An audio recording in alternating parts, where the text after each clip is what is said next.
Hello everyone, welcome to What If Issei was betrayed and joins Trihexa with Multiversal Allies Part 1. Before we start, please go support Isaac Shirino 7 for writing that awesome fanfic.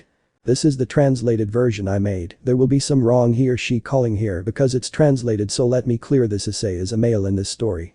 Prologue. Issei's POV. I am Haidu Issei, the current Red Dragon Emperor, or known as Sekuyute, Op-I Dragon Chichuyute, bearer of the gauntlet, boosted gear that contains the soul of one of the two celestial dragons, the Red Dragon of Domination and Destruction, Drake Gotch. I am known by humans as a normal person who studies at the Cuando Academy, and that I am recognized especially by women as the perverted beast, one of the three members of the perverted trio of the academy, who studied in third year of high school since I passed when I finished second. But let's continue. What nobody knew is that except my parents, I Kiryu and my friends from the perverted trio. In the latter I will explain why I was the pillar of the factions, a hero famous for everything supernatural, a demon dragon servant pawn of Ria's Gremory, a high-class demon of the demonic faction, and sister of the Mayu Surzich's Lucifer or Surzich's Gremory, one of the four Mayu who rule the underworld. He was also her fiancé and boyfriend, according to Ria's. I revived twice, the first time by my ex-girlfriend Rainer, a fallen angel, to take away my sacred gear for being a danger, but Ria's revived me as her servant, saving my life. In the end, Rainer died at the cost of Asia Argento becoming a demon and Ria's Gremory's servant bishop. And the second time was by the Heroes faction, a unit of terrorists called Chaos Brigade, with the mission of capturing Office, known as the Dragon God of Infinity or Ouroboros, but they failed. But before retreating, they could only steal half of his power. Then an ally of the Heroes faction appeared who was none other than Shalba Beelzebub, descendant of the original Mayu Beelzebub, who supposedly killed when I lost control in the Juggernaut drive. But let's continue. I fought with him and I won, but at the cost that they killed me with Samuel's blood, who says that his blood and his entire body is the most lethal poison for a dragon. That before Shalba died he shot me with an arrow of said blood, but fortunately Drake united my soul with the armor, and then Office with the help of the Great Red One, known as the Dragon of Dreams, or the True Dragon, revived me with the power of Office and blood and flesh of the Great Red that could rebuild my body. The rest of my story you already know, like how I defeated the immortal Phoenix Razor Phoenix, second son of the Phoenix House of the demonic faction, who at the same time sold my arm to Drake to reach the ballast breaker for 10 seconds, turning my arm into a dragon. Or how he fought with Vali Lucifer, grandson of the original Lucifer, who claims to be a miracle for being half demon and half human, the current Hakuryuku, possessor of the wings of divine dividing, that contains the soul of one of the two celestial dragons, the white dragon of supremacy, Albion Gwynber, that is. My rival destined for death, since Albion and Drake are rivals before and after being sealed, and that makes me his rival and mine, and who is said to be the strongest bearer in history, but finally ended up with my incomplete balance breaker, just in case they say something. The fight was at the meeting of three great factions at the Cuando Academy. That comes out in the second season from chapter 10 to 12. Vali Lucifer. And with just Ascalon, which is known as the most powerful dragon slayer that was given to me by Michael the Seraphim, the overlord of heaven and leader of the angel faction. This sword that is made of said material to exterminate dragons, but I attached it to my sacred gear so it wouldn't harm me, and also a fragment of Vali's armor. When I hit him an orb fell off, and thus obtaining the power to divide from the divine dividing, but to a lesser extent I must admit that it hurt, but in the end I was able to defeat him. Or how he defeated Loki with the help of some of the factions and the hammer of Thor, the god of thunder, son of Odin, known as the father of all, leader of the Nordic faction. Or also how I saved the leader of the Akase, Yusaka, from the hero faction led by Kakao, the bearer of the true Longinus or the true spear, that in the end we were able to win with the help of Saji, the bearer of Vitra and his dragon former Vitra promotion, and some of the Gremory group also help from Son Goku, the first son Wukong, and the Dragon King Shu Long the Western Dragon, but in the end we were able to rescue the leader of the Yakase and reunite her with her daughter, Kunu, and I also got a new power called Triana. I have also fought with Saraerd Bale, the supposed strongest devil of the new generation of young devils, and in most of the fight he only used his physical strength. Also his mysterious pawn appeared that was actually the Longinus Regulus Nemia, that turned into a lion, and then into an armor in Saraerd. We had a very close fight, and I almost entered the Juggernaut drive that surpasses the gods for a short time, but at the cost of its bearer's life if used improperly or excessive use of the transformation. But with my strong feelings that I had towards Rias, I created a new armor that surpasses the Juggernaut drive, which is called Cardinal Crimson Promotion. From there I confessed my feelings to Rias. And she reciprocated, according to her. Or also helped save the vampire faction in Romania for the Holy Grail. In some way I have always been there to help them and support them in the best way possible, sacrificing myself for them just with the idea that I had to protect what I love and protect and fight for what is right. I really was a little naive. But let's continue. And the most important thing is the defeat of 666 or the Beast of the Apocalypse, or as it is called Trihexa, the strongest being that rivals or surpasses the Great Red and Office, whose mission was to destroy the Great Red and in the process, the Earth, along with humans and supernatural beings. This is Trihexa. He was released by Rizurvam live in Lucifer, son of the original Lucifer, and Lilith, the wife of Lucifer. Rizurvam had the twisted plan of going to another world to rule it, because according to him in our world, the demons of this generation are weak and very soft, as was the first generation where it was the command of Lucifer. So he gathered a group that he called Clippeth to destroy the dimensional gap, defeat the Great Red and reach that other world. His ideals were accompanied by Euclidean Lucifargo, Graphia's younger brother, who as he had nothing to do in life, gave loyalty to Rizurvam, because upon losing his family and not having his older sister to guide him, in other words. The crying child who needs his mommy or older sister to have something to do in life, and by the way went crazy from having an older sister, would have no guide and thus becoming a simple pawn of Rizurvam. Just like the Baal King, the supposed strongest demon in the racing game, he joined to see if he was able to become stronger and find strong opponents. Among more subordinates of Rizurvam, of which are made up of angels, demons, fallen angels, yokai, Nordic, elves, vampires, other species of the factions, and evil dragons, so that you do not know the evil dragons are dragons with thirst for blood, or obsessed with fighting that matters. If they lose body parts, will fight to the death more painful than they can reach. They are psychopathic beings. Unhinged, crazy, homicidal, cold-blooded killers, among more horrible things that they can be. To be one, you have to have a thirst for blood that no dragon could have, powerful negative feelings that would probably make you crazy, like revenge, anger, hatred, sadness, resentment, fear, and so those feelings turning into an evil energy that turn dragons into evil dragons, as an example are Laden, the evil dragon of the barriers, Grendel, the evil dragon of the fights, Nyahagar, the evil dragon that massacred Nordic men and women, Issei Dahaka, the dragon of 1,000 diabolism, or also known as the dragon of 1,000 spells that checkmated the Indian faction. But there are some excesses, like Kronkratch, who is the strongest evil dragon, but only looks for worthy opponents to fight, does not force one to fight, rather waits for his opponent to become powerful enough for him to fight him. The fight was close as it was a headache. End of Ispav. Chapter 1. Betrayal of a pure soul and the rebirth of a dark soul. Narrator Pav. Months after the defeat of the beast. Day. Saturday.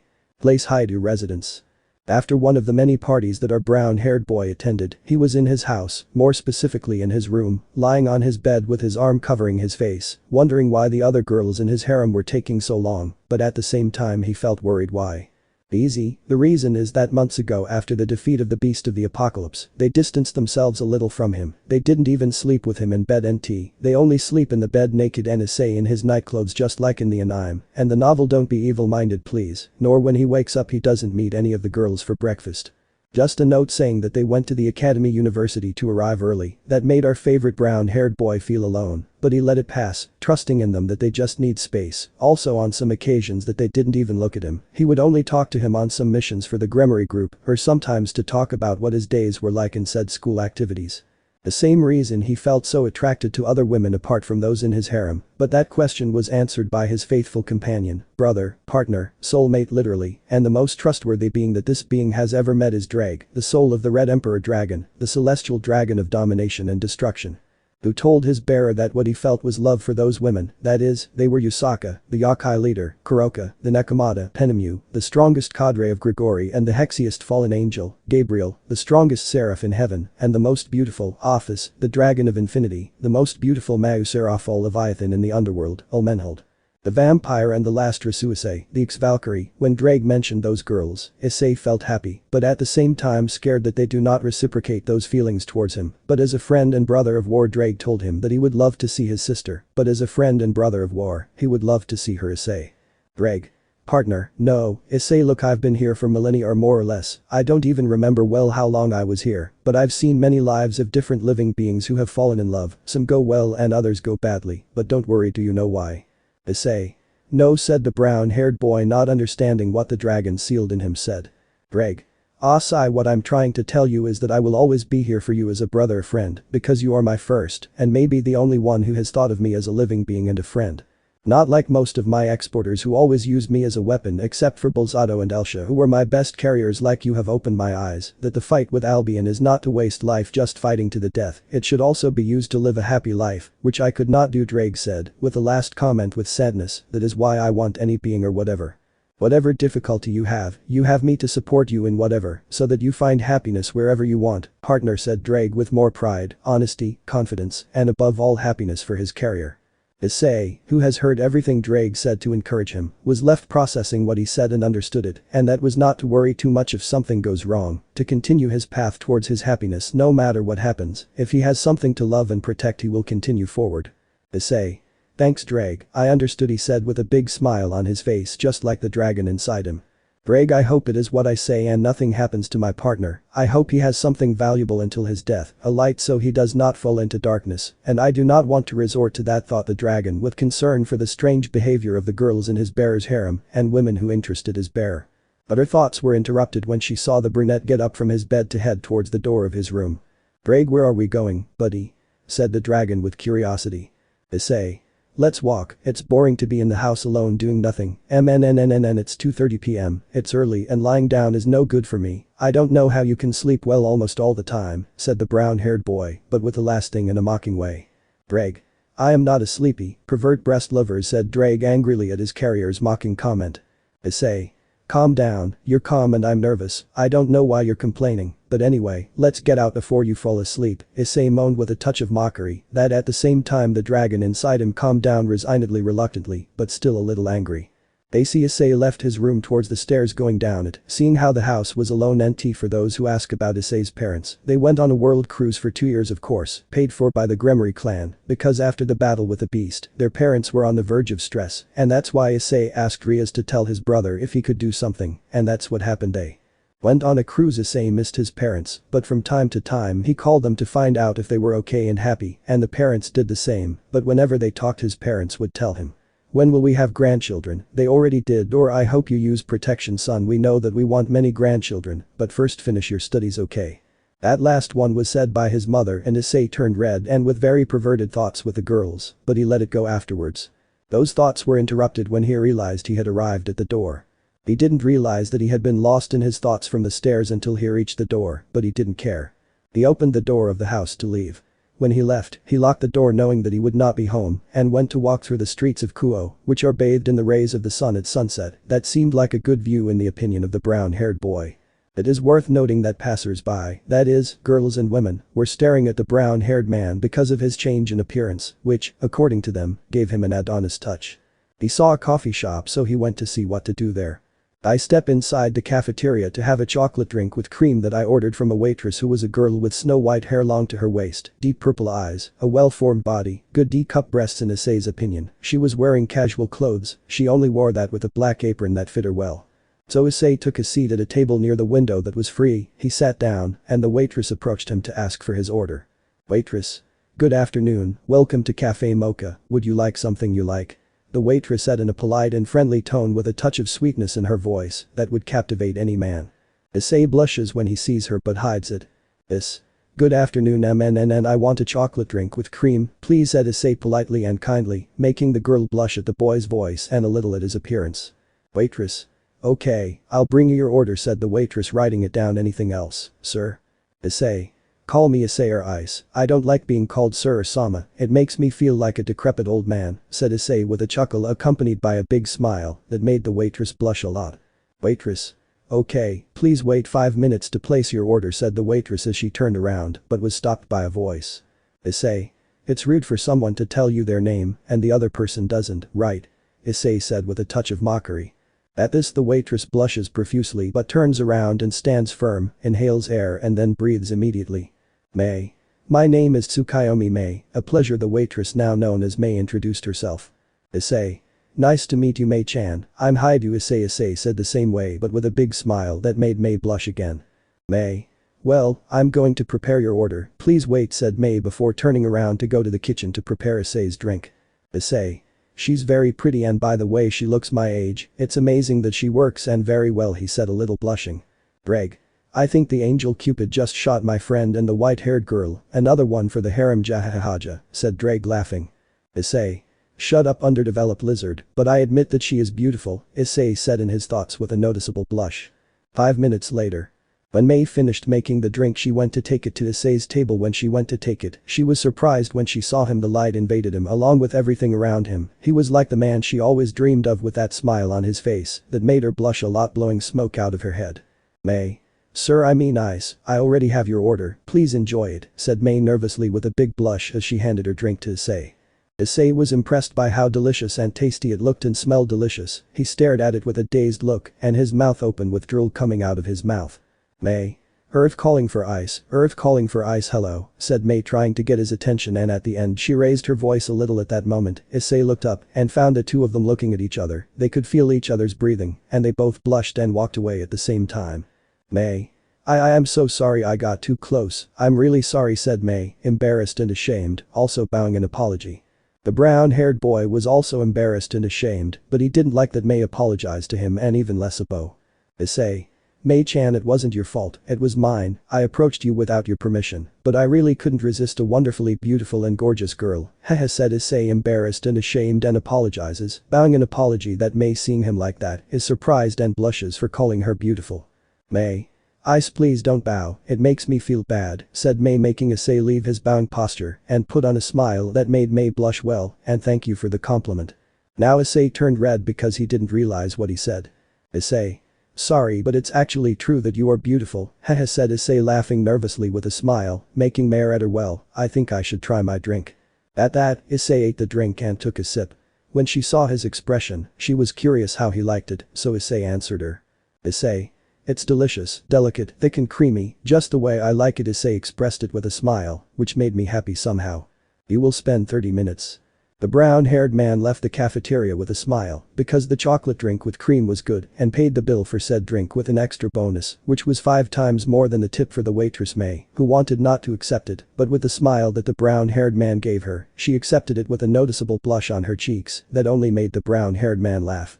After that scene happened, the brown-haired boy was bored, so he kept walking until he reached the least expected place, which was the fountain in the square where Rainer, his ex-girlfriend, a fallen angel, killed him. Issei sat on one of the benches in the place thinking about what had happened so far. Issei. How nostalgic, this is where I met her, he said in a low voice to himself. Greg, that's right, buddy, this is where you met the Gremory girl. Issei stared at the illuminated fountain to close his eyes for a while. 30 minutes later. Our chestnut fell asleep on a bench in the square where he died, that apparently he stayed there with nostalgia to the point of falling asleep. It took time for Issei to wake up. Opening his eyes, he realized that he fell asleep on the bench. He got up to be in a sitting position on said bench and then sighed. Issei. Ah, sigh by Satan, I fell asleep. Oh, I got the sleepyhead thing from Drake after all, said Issei, looking at his right arm, which, by magic, the red dragon gauntlet appeared. But the most surprising thing is that he couldn't control his arm. But before the brown-haired boy asked what happened to his arm, the gauntlet slapped Issei's face very hard. Who was hurt by the slap his own hand gave that marked the glove hand in the middle of Issei's face. Issei. What the buck happened, Issei said, upset and confused by such action. After saying that, the green gem of the gauntlet began to shine brightly with a bit of angry aura directed towards the brown-haired boy, enough for the brown-haired boy to notice it and no one else but him. In that, Drake spoke with an authoritative and angry voice. Drake. You've already picked me up, Issei, for the last time. First was the op-eye dragon, then the Chichuyuite. You gain more power with breasts and other things that I put up with for months, but I'm not a bucking sleeper. I am the powerful Drake Gotch, the celestial dragon, the red emperor dragon of domination and destruction. So more respect, pervert brat. Lover obsessed with bucking breasts, did you understand me, said Drake inside the boosted gear, enraged by Issei's comment. Issei, who was paralyzed like a stone, who didn't. He supposedly never believed that Drake could control his arm at will without Issei's permission, and now more than Drake spoke in a loud voice that could be heard from a few meters where our brown-haired boy was sitting on the bench. Only Issei was left in shock by such an action. Issei. He understand that it was the only thing Issei could say, shocked by the action of the dragon sealed in him. Drake. Not in that childish tone, you are a damn dragon demon, so say it well, said Drake with an authoritative tone of voice and still angry. Issei. Understood, sir, responded Issei, a little less shocked. Drake. Not only sir, it is, understood Drake-sama, and so I will only forgive you this time, okay? Said Drake with much more authority and a little calmer. All that was needed was for his bearer to apologize. Issei. Oh okay, understood Drake Gotch-sama, I'm very sorry, said Issei with a military pose. Before that Drake calmed down more because of that apology. After a while of Drake literally slapping his bear with his own hand, there was a small silence, so that the waters would calm down, so Issei remained silent, so as not to be slapped in the face by Drake again, but after a while of silence, the one who broke the silence between the two of them, was Drake. Drake. Issei, you really make me angry, but since you apologized, I forgive you partner, but you better not let it happen again, okay? Said Drake seriously, to which the brown-haired boy just nodded okay, but I really don't like you calling me sleepyhead, so I'm not going to keep bothering you about the breasts, and you just bother me about being sleepyhead, okay? To which Issei nods again, well, leaving that aside to lighten the atmosphere. Just in case you ask why I can control your arm, the answer is that I literally am linked to your soul, so I can control your body, but to a greater extent your arm where the glove is, because when you sold me your arm when you beat the Akatori, it had a consequence that our souls have merged, but only in your arm, so I can. When I feel like moving it, he explained in a simple way, except for the last thing with grace that made Issei stay. You're surprised that he never knew that, but then he changed it to one that he was annoyed that he could control his arm whenever he wanted. At that moment he turned silent again because the brown-haired boy analyzed what he was going to say, and a macabre smile formed on his face. As for Drake, he looked at him with doubt inside the boosted gear. Why was he so quiet? So he asked. Drake. Calm companion, why are you so quiet, and why do I feel like you're going to tell me something macabre? Said Drake with curiosity, doubt, and fear.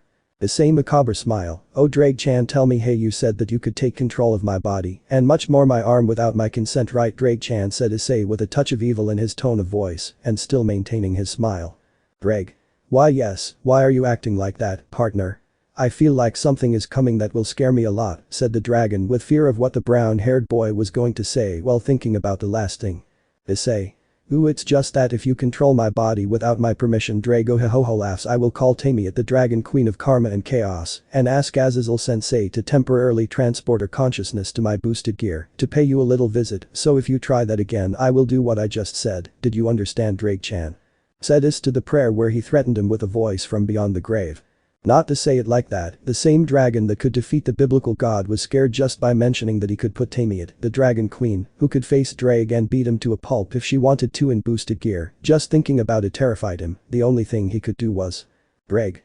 Please forgive me, Issei-sama, I will do whatever it takes, but don't put that crazy dragon here, I beg you, said Drake in supplication with great fear of what the brown-haired man could do, and less so next to the fallen one. It would be a total that they could effectively put the strongest dragon queen into the boosted gear. It would be a massacre inside her. Issei. Okay, I forgive you, but you can control my body doesn't sound bad at all, because in the event of me being unconscious, it would be good if you could control my body and take it out of the battlefield. It would be effective, so that I have time to recover energy, and thus continue fighting. MNNNN, that sounds like a good idea. So, Drake. I'll tell you to control my body only in case of emergency, okay?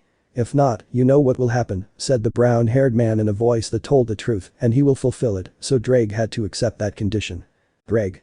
Okay mate, I won't do it again, but please don't make Tamiat come in here, said the dragon, still afraid that that would happen. Issei. Calm down, Drake, I won't do it if you fulfill your mission, he said, smiling mentally in victory. NT, so you know most of the dialogues were mental, so you wouldn't think Issei was weird, okay? After that discussion, our chestnut went walking around thinking about buying something for his girls. He noticed that it was getting dark, so he quickly went to the store, which was very far from his house after several blocks from the fountain, so it would take him time. But it is for gifts that each of the girls might like, so he didn't care so much if they were for them, he would do everything to please them. For every gift I have thought of, each one will be special. Maria's would be a red diamond necklace in a Japanese-style heart saying, I love you in the middle. Aja was going to buy him some red dragon stuffed animals and a yellow one symbolizing their relationship and promise that they would always be together. Bararina a bracelet with a silver dragon coiled around an equally silver cross. For Zenobia 2 silver bracelets with pearls inlet in them. For Kaneko, a necklace with a dragon and a cat that seem to be coiled around each other and their tails, which symbolizes that their lives will be together. For Ravel a ring with a yellow diamond with a phoenix symbol embedded in it, but the striking thing was that the ring was in the shape of a dragon. But then he thought of Rasuise and bought her some pearl earrings. This is how our dear chestnut went to buy gifts for his beloved ones that he trusted, loved, wanted, and protected more than once with his life, even if it could happen. 2 hours later. Time 4:30 p.m. Issei in that very impressive time bought all the items for his loved. Took him a long time according to him, but in the end he got everything for them. On the way back to the house according to him, they should already be there in the house, so he hurried. In addition to that, apparently at that moment that he ran he had an indication that it was going to rain, so he quickened the pace that he already had, but without exceeding, because even being a dragon and demon who could get to his house in minutes, he follows before human people, a common and current teenager who ran fast. So Issei was about to arrive home, so he thought it would be better to go through the fountain. Very serious mistake when he passed by the fountain. The world that apparently cursed him, it began to rain, so Issei thought of something, so that the gifts would not be damaged, so the light came on and created a pocket dimension to keep them, and so he put on a jacket that he took out of said pocket dimension, and then put it on. With the jacket on he looked good in the opinion of the women and girls who passed by chance, with a slight blush, accompanied by the same thought, which is I would like to have him for myself and in bed XD, and so it was for Issei. As he arrived at the square with the fountain, he began to feel that same feeling that he felt when he went with Rainer to the fountain. His body tensed for a moment and his dragon instincts told him to hold on and leave, or else something bad would happen to him, so he asked the closest and most trusted person possible. Issei. Dr. Reg, why do I feel like this? Because my body tensed up for a second, and because my instincts tell me that something is wrong, Issei said, a little distressed and curious. Reg. Well, I don't know, partner, I feel the same way like you. I don't know what could make you feel that way, better just in case take another route. As advice, always listen to your instincts, and more so if they are dragon instincts that almost warn of imminent attacks and are the most precise senses that can exist, said the dragon with a little pride, but if you noticed it well in his tone of voice he seemed worried, and he was. You really are not the only one who feels that something is wrong if you go there, partner. So Issei stayed for a second thinking and made a decision, and it was to ignore Drake and not give him any importance. At that, Drake worried more and got a little angry with his bearer for not taking his advice, but he avoided continuing with that thought and continued seeing what would happen to his bearer. Arriving near the fountain, and it was still raining but to a lesser extent, Issei turned to see something that made him curious. A head of crimson light hair with others of other colors that Brown identified them. Those were Rias, Akeno, Asia, Irina, Zenobia, Ravel, Kaneko and surprisingly Risuise, and he got excited that he intended to give a surprise to each and every one of them.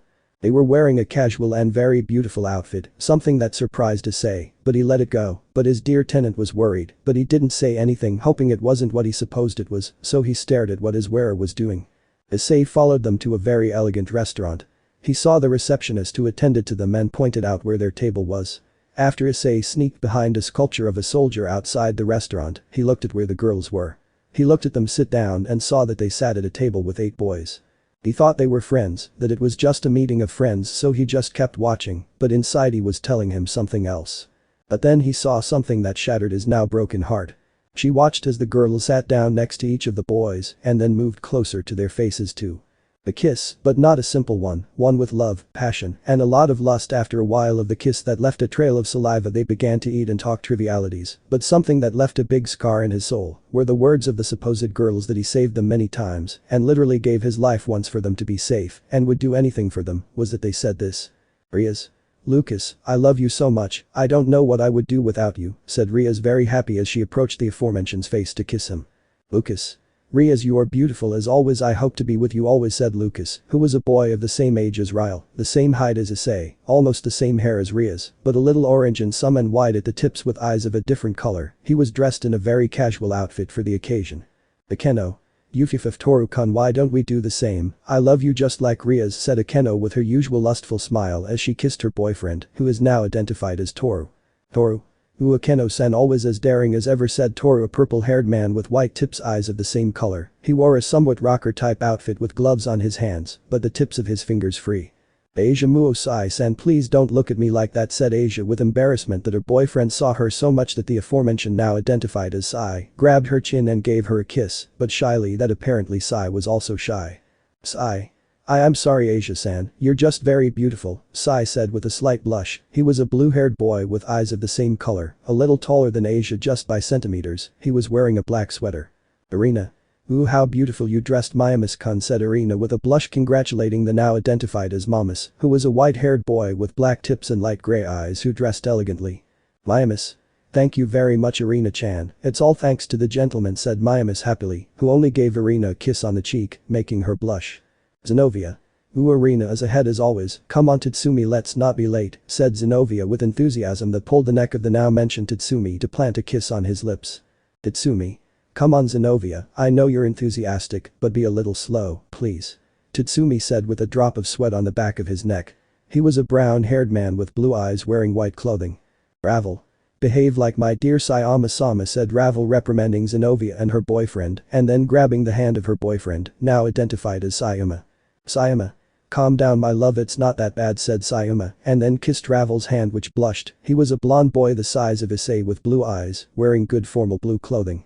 Kaneko. Carrie-senpai, please give me something sweet, said Kaneko, so that her boyfriend, now identified as Carrie, gave her a sweet that was on the table that made Kaneko blush delicious. Carrie.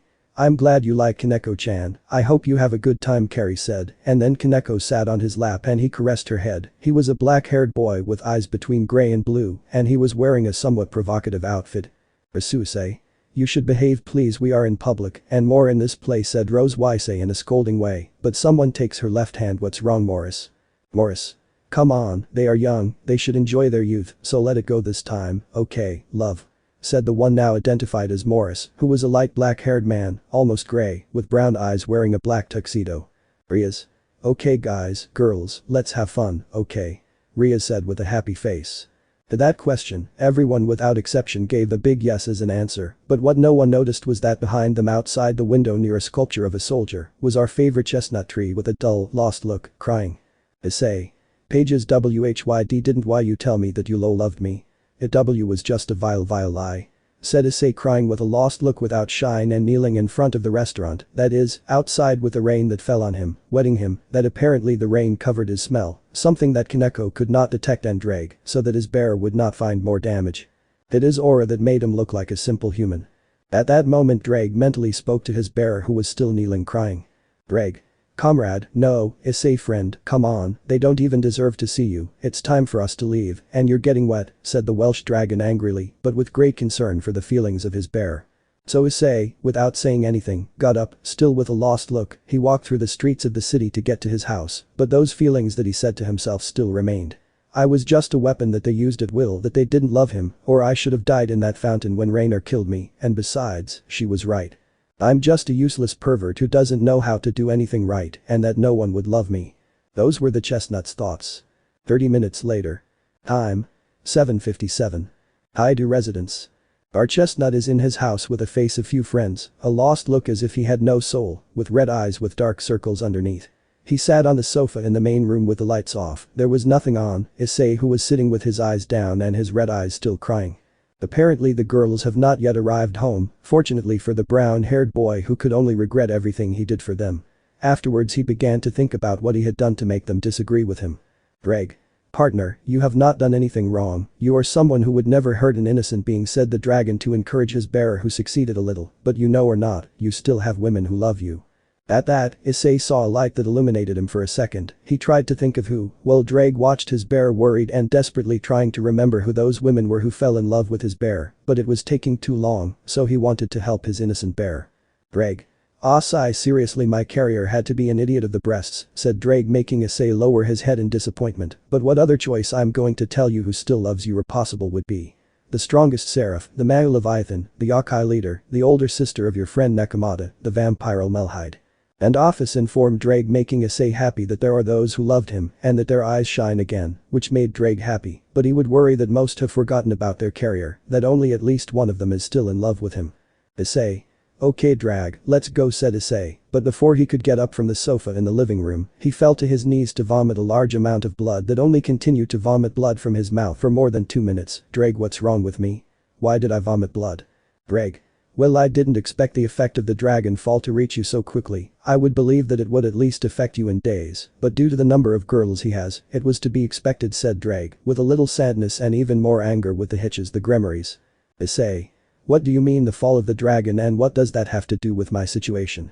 Issei said, still hurt by what his own harem did to him. Drake. Well partner, the fall of the dragon is when a male dragon is betrayed by the female dragon, causing the blood and power of the dragon to turn against him, in the form of poison or curse, that exceeds in lethality than the poison of Samel, the known one that is more powerful poison against dragons. And in your case it is special to possess the flesh and blood of the Great Red Plus, with the power of Office. You are like a powerful time bomb in countdown, so to speak, and the curse increases drastically by having more women than you love. It also affects unrequited love. But there is a method that can neutralize such a curse, that is a ritual that is formed in 2 ways, explained Drake, making Issei open his eyes wide and get scared. For a period of time Issei analyzed what Drake said. Issei thought about what he should do, but he remembered that there were women waiting for him, but he himself wanted to confirm them, but the brown-haired boy wanted to ask his dear tenant. Issei. Drake, tell me just in case the 2 ways to perform the ritual, said Issei, not trusting that the aforementioned women he had left would be with him. At that Drake asked himself again, but still decided that it would be better for his bearer. Drake. Okay Issei, well what I'm telling you is that the first way is to forget it naturally, but that is impossible for most dragons, that most die from sadness, and it is almost impossible for you, because you are too affectionate with your girls, so the first way is ruled out, said Drake to discourage our brown-haired, but the second if you have a possibility, but no dragon has survived this either out. Of pride or the suffering that is performed the second way because it consists of the ritual forces those feelings to come out of you. It would be 20 times more painful than Samuel's poison, but it would be your last option. In addition you will lose most of your feelings apart from the one you have for the girls you love. I mean, you can become a cold being without emotions. But I'm just saying my opinion, partner, whatever you choose I will be here to support you, said his faithful companion inside. Issei, who was thinking, decided something. Issei. First Drake, I want to check if I can forget the girls with the others that you told me, maybe then I can forget them, but in the worst case, said Issei looking down, clenching his hands and resisting the urge to cry again just thinking about that possibility. Drake. Comrade, calm down, I know it's hard to believe, but at least try it so you can, but you're right if it doesn't work, but it will be in the worst case, and that's what I hope, please, no matter how great Reddit is like that, said Drake to his carrier, and the last thing thinking about supplication. Issei. Well, first Drake, take care of the curse so that it lasts. I don't want them to see me like this, please, and second, first I'm going to visit Yusaka, and maybe I'll meet Kuroka on the way there if possible, because I heard that she would be there from time to train, said Issei, and then opened his dragon wings and flew to Kyoto to see the Kitsune and the Nico. 30 hours later. Place Kyoto Temple of the Yokai Leader. Time 8:27 p.m. As it was night, the city of Kyoto looked beautiful and incredible. Issei found it a beautiful sight, but suddenly a sharp pain in his chest took away the emotion he felt. That meant that the curse was increasing more and more. He had to hurry to get to the Yusaka temple and also take the opportunity to see if he could slow down the advance of the curse. So Drake told Issei that one of his exporters had the curse of the fall of the dragon but was not saved, but he was able to slow down the advance with Senjutsu, so if the Kitsune was there she could delay the advance, and it would be much worse if the Nokomata was there, so he quickened his pace and endured the pain with all his being or more than he could. 10 minutes later. Temple of the Yokai Leader. Time 8:37 p.m. When he arrived at the temple he felt weak, so he just continued. He stealthily passed through the guards. When he arrived, he found a large hallway, but the strange thing was that it smelled of alcohol and sake. He could also see that on the floor of the hallway there were very recent dirt marks. It seemed like there was a small party. Then he saw some bottles of sake. But too many to be for one person, so he just continued, but he felt that same tightness in his chest, and he tensed up just thinking about it. It hurt, but he still continued. He found a huge door with old designs, but the strange thing is the huge door is half open, but from there came the smell of sake and alcohol, but he also heard noises. So Issei went to see the opening of the door, but when he opened it, it would hurt him to the soul. There was Yusaka. Kissing a man with a yokai aura, but in his human form passionately, the red faces of both. Apparently they had been drinking too much, but even so it's all hurt to see her like that, but it doesn't end there. Kuroka was also half naked.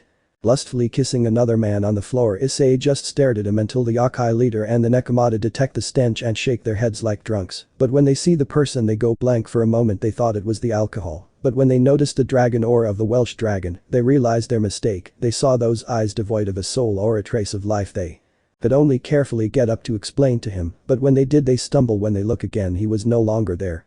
Yusaka. WQ, what did we do? Sip, said Yusaka, half drunk, sobbing because it seemed like she was going to have sex with someone she maybe didn't know. Kuroka. Hit, we have to look for Sip. Ice, Naya, said Kuroka, drunk but upset and crying a little. They were about to get dressed clumsily because of how drunk they were. After trying several times they managed to get dressed with a little bit of disarray, but it didn't matter to them, only to the boy.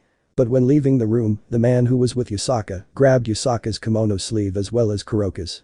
Yusaka. Let me go. Hit, this was a mistake, Yasuke, said the repentant Kitsune. The now identified Yasuke, he replied. Yasuke. But we're not done. Hit said this drunk, but with lust. He was a black-haired man dressed loosely in a suit. The same thing happened to Kuroka. The black-haired man with red eyes. That they only cast a sleeping spell on the two of them, but in doing so they both fell asleep because being so drunk the spell also reached them, leaving them on the floor, but with tears of regret and only a sign. It was what they dreamed of, but that dream will never come true. Outside the temple of the Yokai Leader.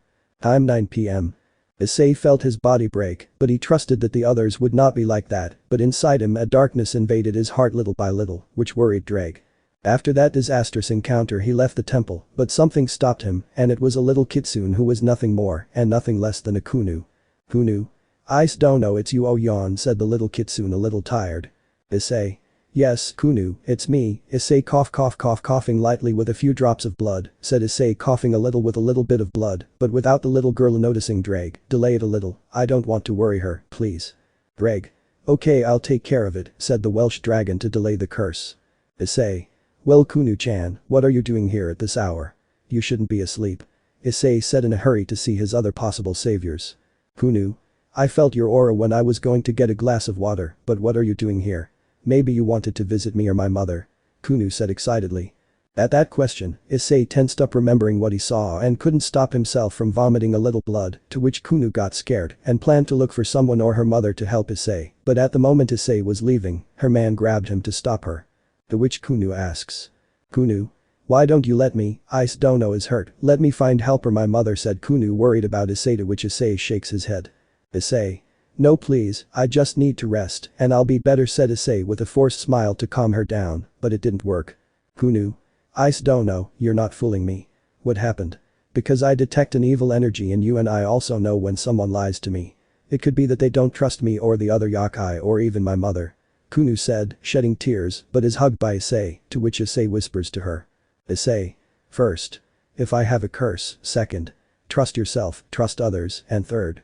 I don't know if I should trust your mother, Kunu said Issei painfully for mentioning his mother and leaving Kunu in doubt, but Issei again bleeds a little from his left eye, but he wipes it with his clothes, but leaving Kunu worried struggling for him to release her to find help for him. Kuno. Why Ice Dono, let me help you, let me go find my mother, so she is interrupted by the brown-haired boy. Issei. Kunu, I'm going to tell you what curse I have, but don't hate your mother or others, okay? Said Issei. Kunu who nods her head doubtfully. Well, it will be long, but I repeat, do not hate anyone. What I am going to mention was their mistake. People or living beings make mistakes, and we learn from them, so listen carefully, okay? Said Issei again, to which Kunu nods more doubtfully, but she will understand later. So Issei tells her about the fall of the dragon and how it affects the dragon and the ways to save himself and how he chose the second and the most difficult to tell was who were unfaithful, to which Kunu cries and angry for the action of her mother but calms down when Issei told her that it happened because of the alcohol she drank, to which Kunu told this that her mother went to a party and that she met Kuroka by chance. From there they understood why they did it, but even so Issei felt bad about how they forgot him, to which Kunu hugs him, but at the same time she was healing him with senjutsu, to which Issei was impressed. Issei. Kunu, since when did you learn healing senjutsu? Issei said, impressed. Kunu. Kuroka Dono has taught me, but it's the least I can do, she said, sorry for not being able to help more, but Issei hugs her to reassure her. Issei. Thanks Kuna, take it, said Issei, and giving her a green but slightly dark gem. To which Kunu asks. Kunu. What is this? Said the curious little kitsune. Issei. It's part of the boosted gear, the gem will turn dark black if I don't find a way to save myself, but if there is, at least there is some light inside, maybe I have been saved. When they ask about me, tell them everything, but only if everyone notices, okay? Said Issei, to which Kunu nodded. Well Kunu-chan, I'm leaving, I hope to see you again. So when Is said, she disappeared to the underworld to talk to Seraphil. Leaving Kunu in tears and worry, holding tight the gem that slowly turns dark black. Kunu. Ice Dono, please take care of yourself, said Kunao with a tear on her face, and then went to her chambers. She will have no corner against her mother's action, but she will confront her when the time comes. Place Underworld, Leviathan Castle. Time. 9:20 p.m. Issei, who transported himself to the castle of the Mao Leviathan in a magic circle, upon arriving, found that there were no guards that worried him about attacking the castle. He went inside to notice that the lights were off, but the strangest thing was that the hallways were covered with confetti. Party decorations and other party things. At that a drop of sweat came out on the back of Issei's neck, but his expression changed in pain when the curse began to act again, but to a lesser extent thanks to Kuno. After walking for a while, he found a large door half open, but from it came out colored lights. When Issei opened the door a little, he found most of the guards drinking, some unconscious. Others dancing drunk, and one who was kissing a plant, and that seemed to level up. It was definitely Seraphil's work for creating a party like that. At that Issei had only one thought, that was. Issei. Kaicho will surely scold Sarah-chan for this, I'm sure, Issei thought, even with pain in his body. He laughed nervously at how this will turn out when Sona finds out what her older sister did. So Issei passed through the drunken guards, who without paying attention to them, continued until he reached what he believed to be Seraphal's chambers, because he found a huge door that was larger than the others. With the Leviathan symbol on it, but what stood out most was that it was decorated with feminine things, causing another drop of sweat to come out of Issei but larger, but at that moment it was ruined when Issei's body tensed, causing Issei to become alarmed, opening the door delicately, so as not to be hurt he found Seraphal shirtless and in a skirt. But the man who seemed to be from the upper class, touching one of her breasts and with his other hand caressing her leg, but going up almost to reach her intimate part. The witch Issei made a small sobbing noise that he couldn't control, causing the two present to turn around. Seraphal's face was red, it seemed like she drank a lot, but she changed that expression with one of astonishment, but more terrified by being discovered in this way. When she realized how her situation was, she began to cry. Seraphal. Ice-chan is not ship that seems to have been drinking hit, please understand, said Seraphal between the drunkenness she had with a little sob, and you get out of the way Finis, she said, removing the now known as Finis, who moved away and fell on his butt staring, but then fell unconscious from the drunkenness. He was short black hair with almost grey eyes with a party outfit.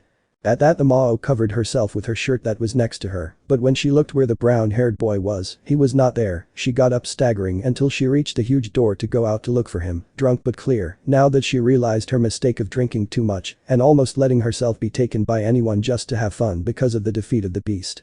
She wanted to have a crazy party for her castle and not let her family find out because they wouldn't let her do it because they knew her well and she was going to end up like she was now.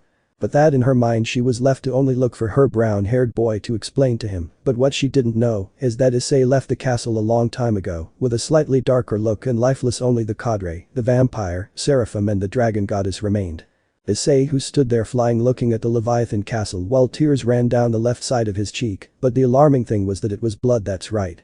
He had already begun to be in the stage of no return for the curse. If he did not find those three girls he would have to use the second method of the dragon ritual to save himself, which would be to practically lose all the emotions that he has for the girls. That would practically turn him into a cold being without any emotions or feelings.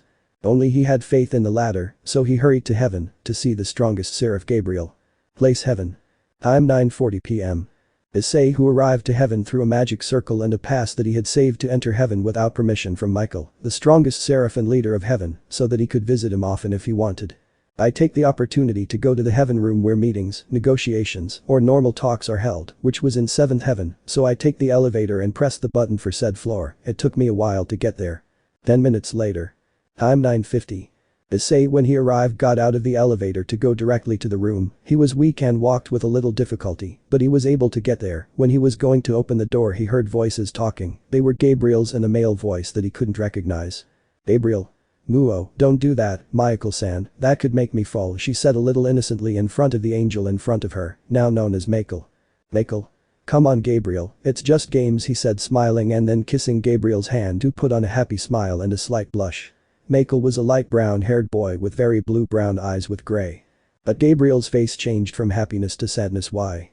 Because when he turned around so Michael wouldn't see his blush, he saw Issei there looking at her automatically, just his hand which he still held with Make's. The now Michael was confused, but saw that Gabriel was shedding a few tears, so he asked. Michael? Gabriel, why are you crying? Michael said, worried and curious. Gabriel. I'm sorry Schiff, I have to go Schiff, said Gabriel with tears to look at the door, but there was no one, so he ran through the halls of the 7th heaven, but without knowing that like the other times he disappeared. Before that Gabriel went to his room on the 1st floor of heaven to cry because he did it and to explain what it really was. The chestnut tree was leaving the sky, then returning to the underworld to go to Grigori. Place Grigori. Time 10 o'clock. It had already been 10 minutes since Issei left heaven and arrived at Grigori to see Pemenu. When he arrived he could see several guards, but he went unnoticed because he didn't need to waste time on that, to which he was able to reach a long lit hallway with a clean floor, which calmed the brown-haired boy. By the time he reached an office with the name of the person he was looking for, he opened it delicately, but he also felt weak, to which he struggled to open it, but he felt the aura of Pemenu, but with someone else. To which the brown-haired boy would expect the worst, but changed his mind when he learned that it was Office who was with Pemenu talking about something, but something that would bring a strong pain to the soul of the poor and more broken brown-haired boy who was on the other side of the door to Penemu's office. Pemenu? Office, what have you come here for? And it is especially for me and not for that stupid idiot obsessed inventor Azazel. She said with a little anger, because Azazel always leaves her the paperwork thinking that she was his secretary. Office. I came here to talk about Issei, the bearer of Drake, she said almost emotionlessly, but if you noticed carefully in her tone she sounded somewhat confused. Enemu? And what would it be? She said somewhat intrigued, but deep down she was the same. Office. It's that I feel something in my chest when I'm with him, but not that much, maybe it's because he's in his mating season or something like that, said Office, tilting her head in confusion. Enemu, who was thinking about the answers, but she was the same as Office, she felt that way, she thought that they were the boy's pheromones, so that she would be attracted to him. She learned what the bearer of the white who told her could happen when a dragon is in heat, it releases pheromones that attract females to mate, so she made a decision, but that would mark what she would say. Enemu? Yes, it will be the mating season, just that, nothing more, just a boy who thinks about breasts, I think. Said Pinemu, almost sure, but in the end doubting. This. Well, that was the answer, for me it's okay, maybe I'll let this go, and it will disappear on its own, besides the drake bearer gets power from said breasts, so it would be normal for him, right? She said, as well as the fall. What they didn't know was that the person they were talking about was standing behind the door, staring into space, his eyes almost entirely covered by his hair. But if you were to trust closely, you could say that he was suffering, and he was suffering a lot, so he searched for the last hope he had left before performing the ritual or succumbing to death. That's how Issei was, leaving the cadre and the dragon goddess in doubt, but in their heads they thought it was wrong, so they considered it. But it was already late for the chestnut to arrive and leave Grigori, leaving an aura of sadness, anger and regret. So he prepared for Romania, but he felt like his life was almost over. Greg. Comrade, I have good and bad news, which do you want to hear first? Said the Welsh dragon with great sadness as he passed it on to his companion. Issei. Well, aware of my situation and the probabilities I have, give me the bad ones first, friend, said Issei with extreme sadness. Greg. The bad thing is that the curse is advanced, if you continue like this, you won't be able to live long enough, said Drake with an extremely sad tone, but the good thing is that if the last girl still loves you, you'll be able to at least do the ritual and keep your emotions, but if not, the only salvation is to do the ritual, but at the price of your emotions. They say that those who do the ritual for the fall of the dragon without someone to love to continue die, live but without emotions or become evil dragons, explained Drake.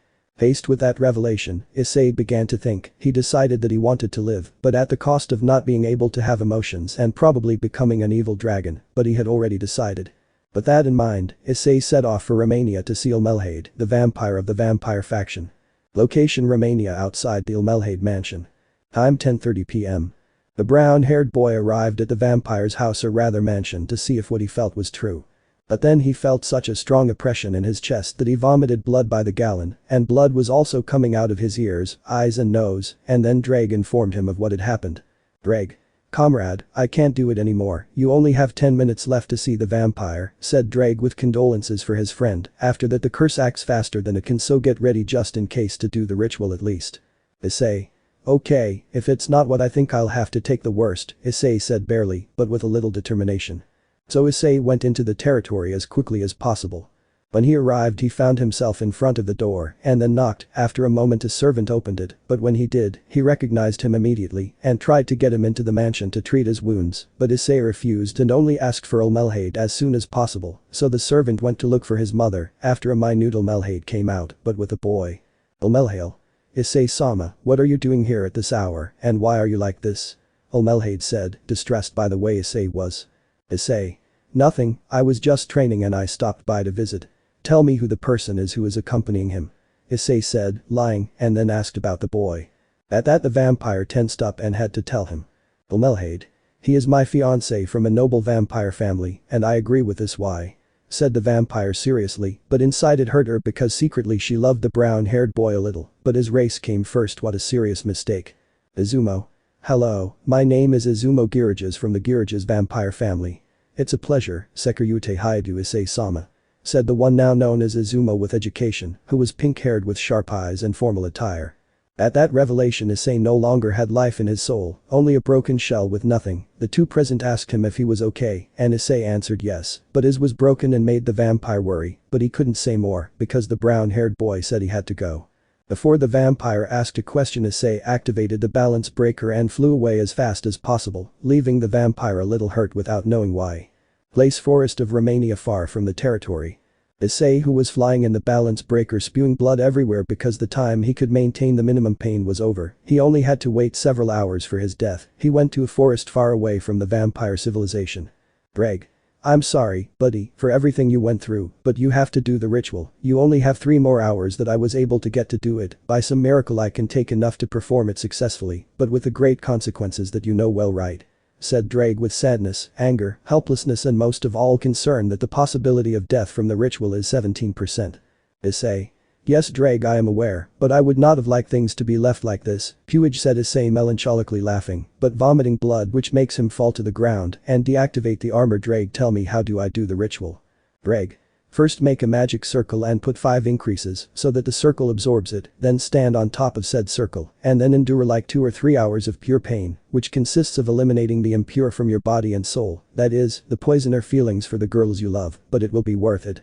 I also forgot to tell you that there will be physical changes as a consequence of this in addition to losing emotions. That's all, I hope you survive," buddy explained Drake and encouraged the brown-haired man.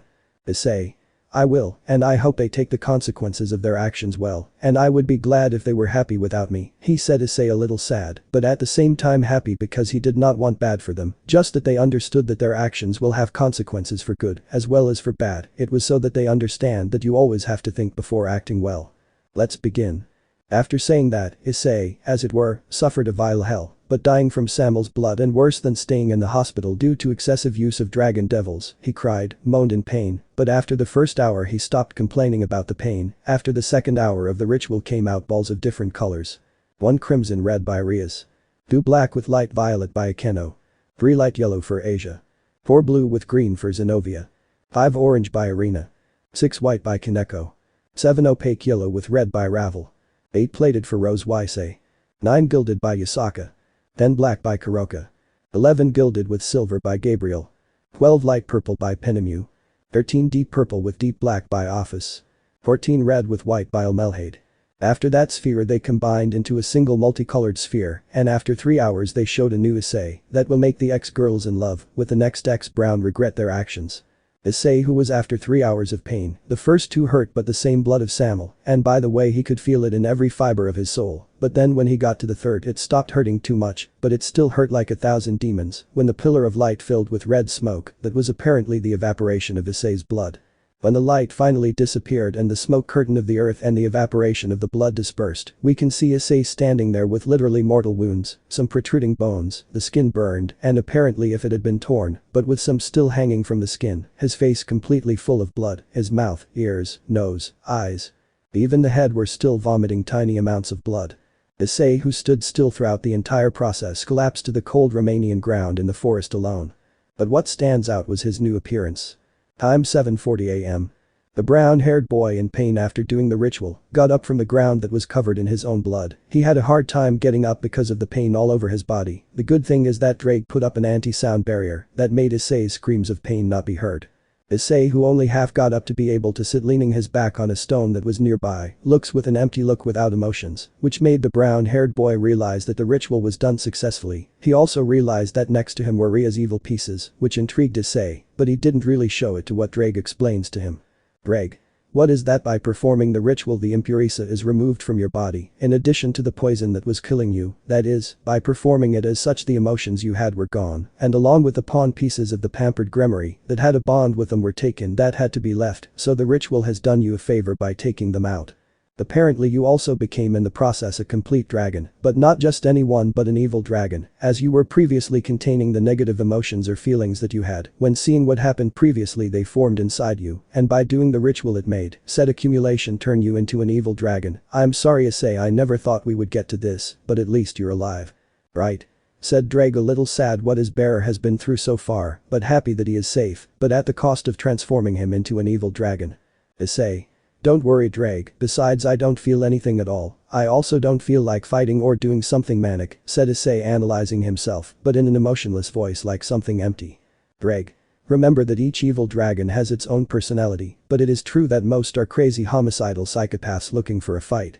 But there are exceptions like Cromcratch, the supposed strongest evil dragon MNNN. I think we should steal the title dude, because don't you know you are now one in addition to possessing me, you would be as such the strongest evil dragon, but maybe you should train first, because you are still weak in hand-to-hand combat compared to Cromcratch. What do you think of the idea dude?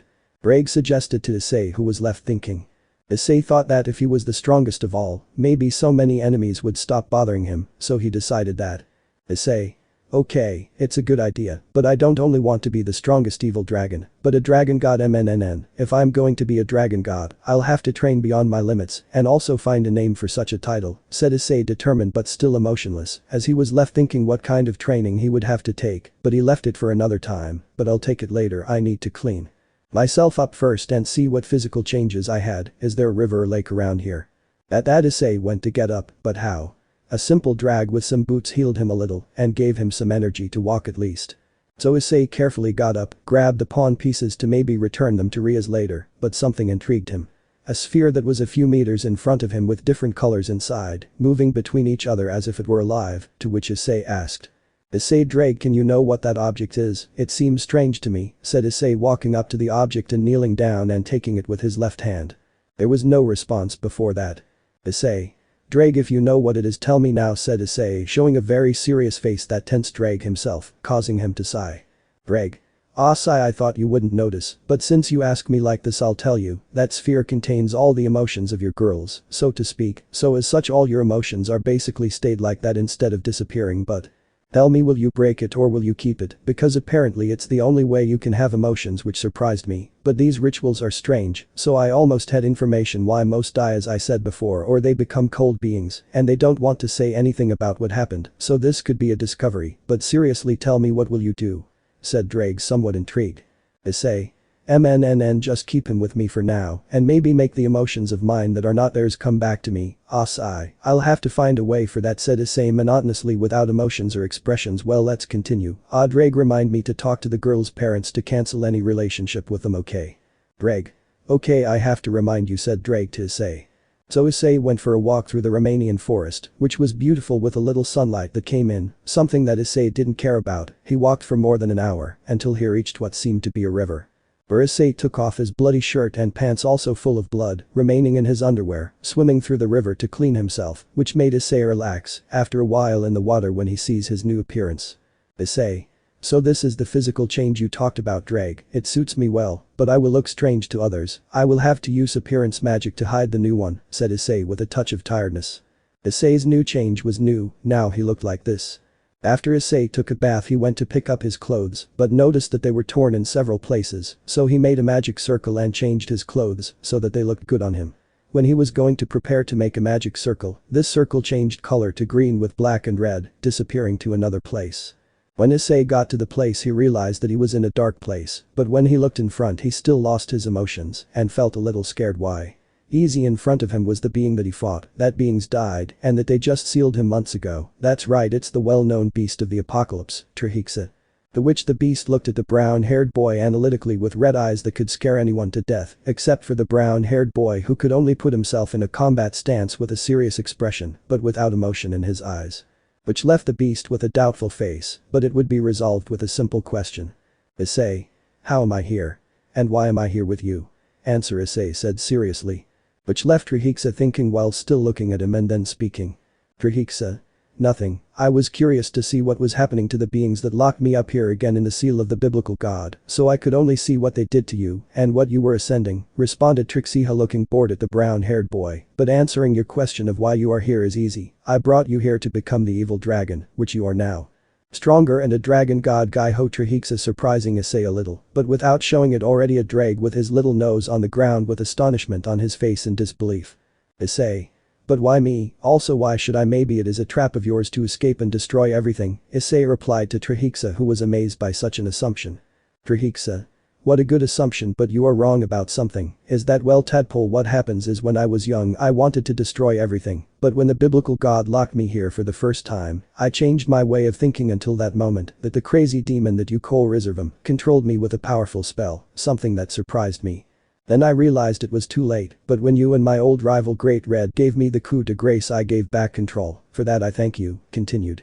But they were about to lock me up, but I left because this place is very quiet, so I just stayed watching what the world was like from here through my power, well, what I could because of the seal. But when I saw you, I was surprised by what they did, so that's why I brought you here, for already said what I said about what you become, and thus show that you are someone who will not give up, also that Dragons are not toys of anyone, thus you will show that the dragon race is the most powerful, so you decide you stay or you will leave, but in the same way you will have to stay here for a while, so that I can gather enough energy to get you out of here. Now tell me your answer, he explained and offered Trihexa to Issei. The witch Issei was left thinking, he was right, dragons are always belittled and insulted, but some did not do it. He doubted Trihexa's story, but he saw in her eyes what she said to him, because when he fought him the first time he did not seem to be aware of what he was doing, so he had to accept. Issei. I accept, was the only thing Issei said. Hearing the answer, Trihexa smiled for the first time. Trihexa. Okay tadpole, the training will take about 5,000 years, said Trihexa, distressing Issei, but calm down, the seal they put on me is the same as the other one that God has for the purpose of killing me in time, so to speak, it's a time loop that is faster here than outside. 1,000 years here would be, let me see, it would be about a month at most.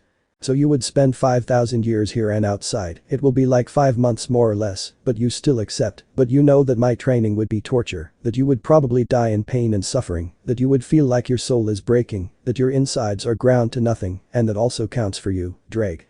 In the mental part you will have to help him in that area, so you accept, said Trihexa in a challenging way to Issei. Issei thought about it well as did Drake, so they both had the same thought and answered at the same time. Issei and Drake. We accept, they both said in the same revealing way. At that Trihexa looks at them with a malicious smile. Trihexa. Very well said tadpoles, it's time for the massacre to begin, hahaha. This is how the mass began, Issei's training with the beast of the apocalypse, Trihexa, and with his faithful companion, Drake. Chapter 2. The return and forming the team. Narrator Pav. During training with Trihexa, like Drake, they were deciding how to torture. To train Issei. As Trihexa said, Issei will train for more than 5,000 years in the seal that holds Trihexa, and in the real world, it would be about 4 months or a maximum of 6 months approximately. First of the 1,000 years of the 5,000. During the first 1,000 years he would have training in endurance, hand-to-hand combat, reflexes, speed, weight, agility, sword handling, which Trihexa knew that field because during his long life, he knew how to handle swords, and thus becoming the best teacher in sword mastery, and how to throw fire from his mouth with precision, which was with the help of Drake. He also managed to control the dragonic energy of his body, making each blow or attack of said energy almost instantly fatal to the enemy or simply can seriously injure him. During training, they put gravity seals on him for speed and endurance. And every time he got used to it, they put more weight on him, thus raising the level until he was a yo-yo until he finished the training. Dragging that from the mind, when he rested, he trained him with knowledge on how to defend himself. And during the training he learned from Trihexa that almost the majority of the sacred swords, but only the very important ones, have their own consciousness that the biblical God granted, so that the swords were synchronized with their bearer, but only with those who are worthy of being carried, good-hearted and pure, and especially trustworthy. So Issei, upon knowing this, asked Trihexa how to awaken Ascalon. Trihexa told him that to awaken her, he would have to concentrate his energy on Ascalon and channel his mind at the same time. So Aridi did it to the letter, causing Ascalon to awaken, but he was alarmed when he had 2 dragons in front of him, but not just any dragons, but a celestial one and a god rank one surpassing Great Red, and more so knowing that his bearer was one, but he calmed down when he learned the story of Issei. He was disappointed in his creators, the angels. More specifically one of the first children of his first creator, so Ascalon also joined the training to provide him with knowledge of swords and their previous bearers. So Issei, so to speak, became a simple form, he became a walking crushing machine for living beings, because everything he touches he destroys, crushes, and disintegrates, making himself the most dangerous living being ever to have lived, which is almost on par with Trihexa in terms of destruction. When I reached 2,000 years. When he reached 2,000 years he learned the knowledge about magic, which Issei, who could do more, could do almost nothing because it is known that dragons were almost null in the realization of magic alone, that they come from dragons or magic that must be obtained at birth as a drag, like his ability to penetrate or ultimate fire, whose fire can burn or vanish everything it touches, and if the opponent can regenerate, the flame of the fire can catch fire again from the ashes, or like Trihexa of his high-speed regeneration power, that practically makes the Phoenix clan look ridiculous at all, because even if you cut off his head, he can even regenerate from his own cells. So I practice how magic is from its basis to the most complex structure there is of it, but I still couldn't use advanced magic, only the simplest, so Trihexa had to give a tenth of her power or 100% of her power to Issei. She only granted him approximately 5% of her current power. But Issei said he already had something he did that Trihexa how she got it, because when she was watching the world from the seal, she didn't see her obtain it or at least use it, which Issei explained that when they fought when they were almost sealing it by accident, he absorbed part of its power, but little of what he is granting it. And that he hasn't practiced it because he was at that moment thinking about other things, at that Trihexa understood and didn't continue with the subject. But Issei didn't care about that, and so by absorbing the power of the beast, his power increased very powerful, something that Trihexa found interesting, so Issei began to practice magic again doing spells, incantations, invocations, control of alchemy, which is why it is a branch of magic, potions, he practiced how each type of magic works like Asgardian, which are mostly runes, ancient magic, black or white and spells. The elves. They use black or white magic, depending on what type of elf it is, because there are two elven races, which are the normal elves that we know with a calm and serene aura, but they are born and proud warriors. And the dark elves who are like the first ones but more sinister mostly use dark magic. The Arcase. Races that look like people but with very physical similarities of animal appearance, they mostly use energy from the earth, or as they call it senjutsu that they absorb for defense or attack. Demonic. They use magic that is created from imagination, something that Issei already knows, but unfortunately he wasted it on using his two supposed strongest techniques, which were bilingual and Tresbreak. Something that Issei plans to change. Angelic. Uses energy from light itself. Among other things, Issei learned that Trihexa was of great help because he asked him how he could now use magic, and before he couldn't, something that the beast helped by telling him that in case he is part dragon, that his body is only like a chimera, but in some way it wasn't because most of his body was that of a dragon, yes as such it is a dragon, but with different parts. At that drag like Issei was very surprised, but the latter was almost unnoticeable. Also in that drag helped in the area of Issei's dragonic energy, which as such is determined as magic, which in the end became like the supreme sorcerer Merlin, because apparently by having the power of Trihexa, he became more connected with the magic that can be on par with said sorcerer. Issei during that time created a magical attack that is similar to the power of destruction of the Bale family of the demonic faction, which by itself surpasses it because it not only destroys the enemy, but also in the process can destroy their soul, something that he called Haki, that the name came from a manga that we all know. He also created some types of chains that can restrain a being of any form and can place elemental magic on it, something that Trihexa taught him, and said chains can absorb the enemy's energy, leaving them without energy. He also learned to use teleportation magic, such as magic circles but more advanced, that said circles can open a fissure between dimensions like Great Red and Office do.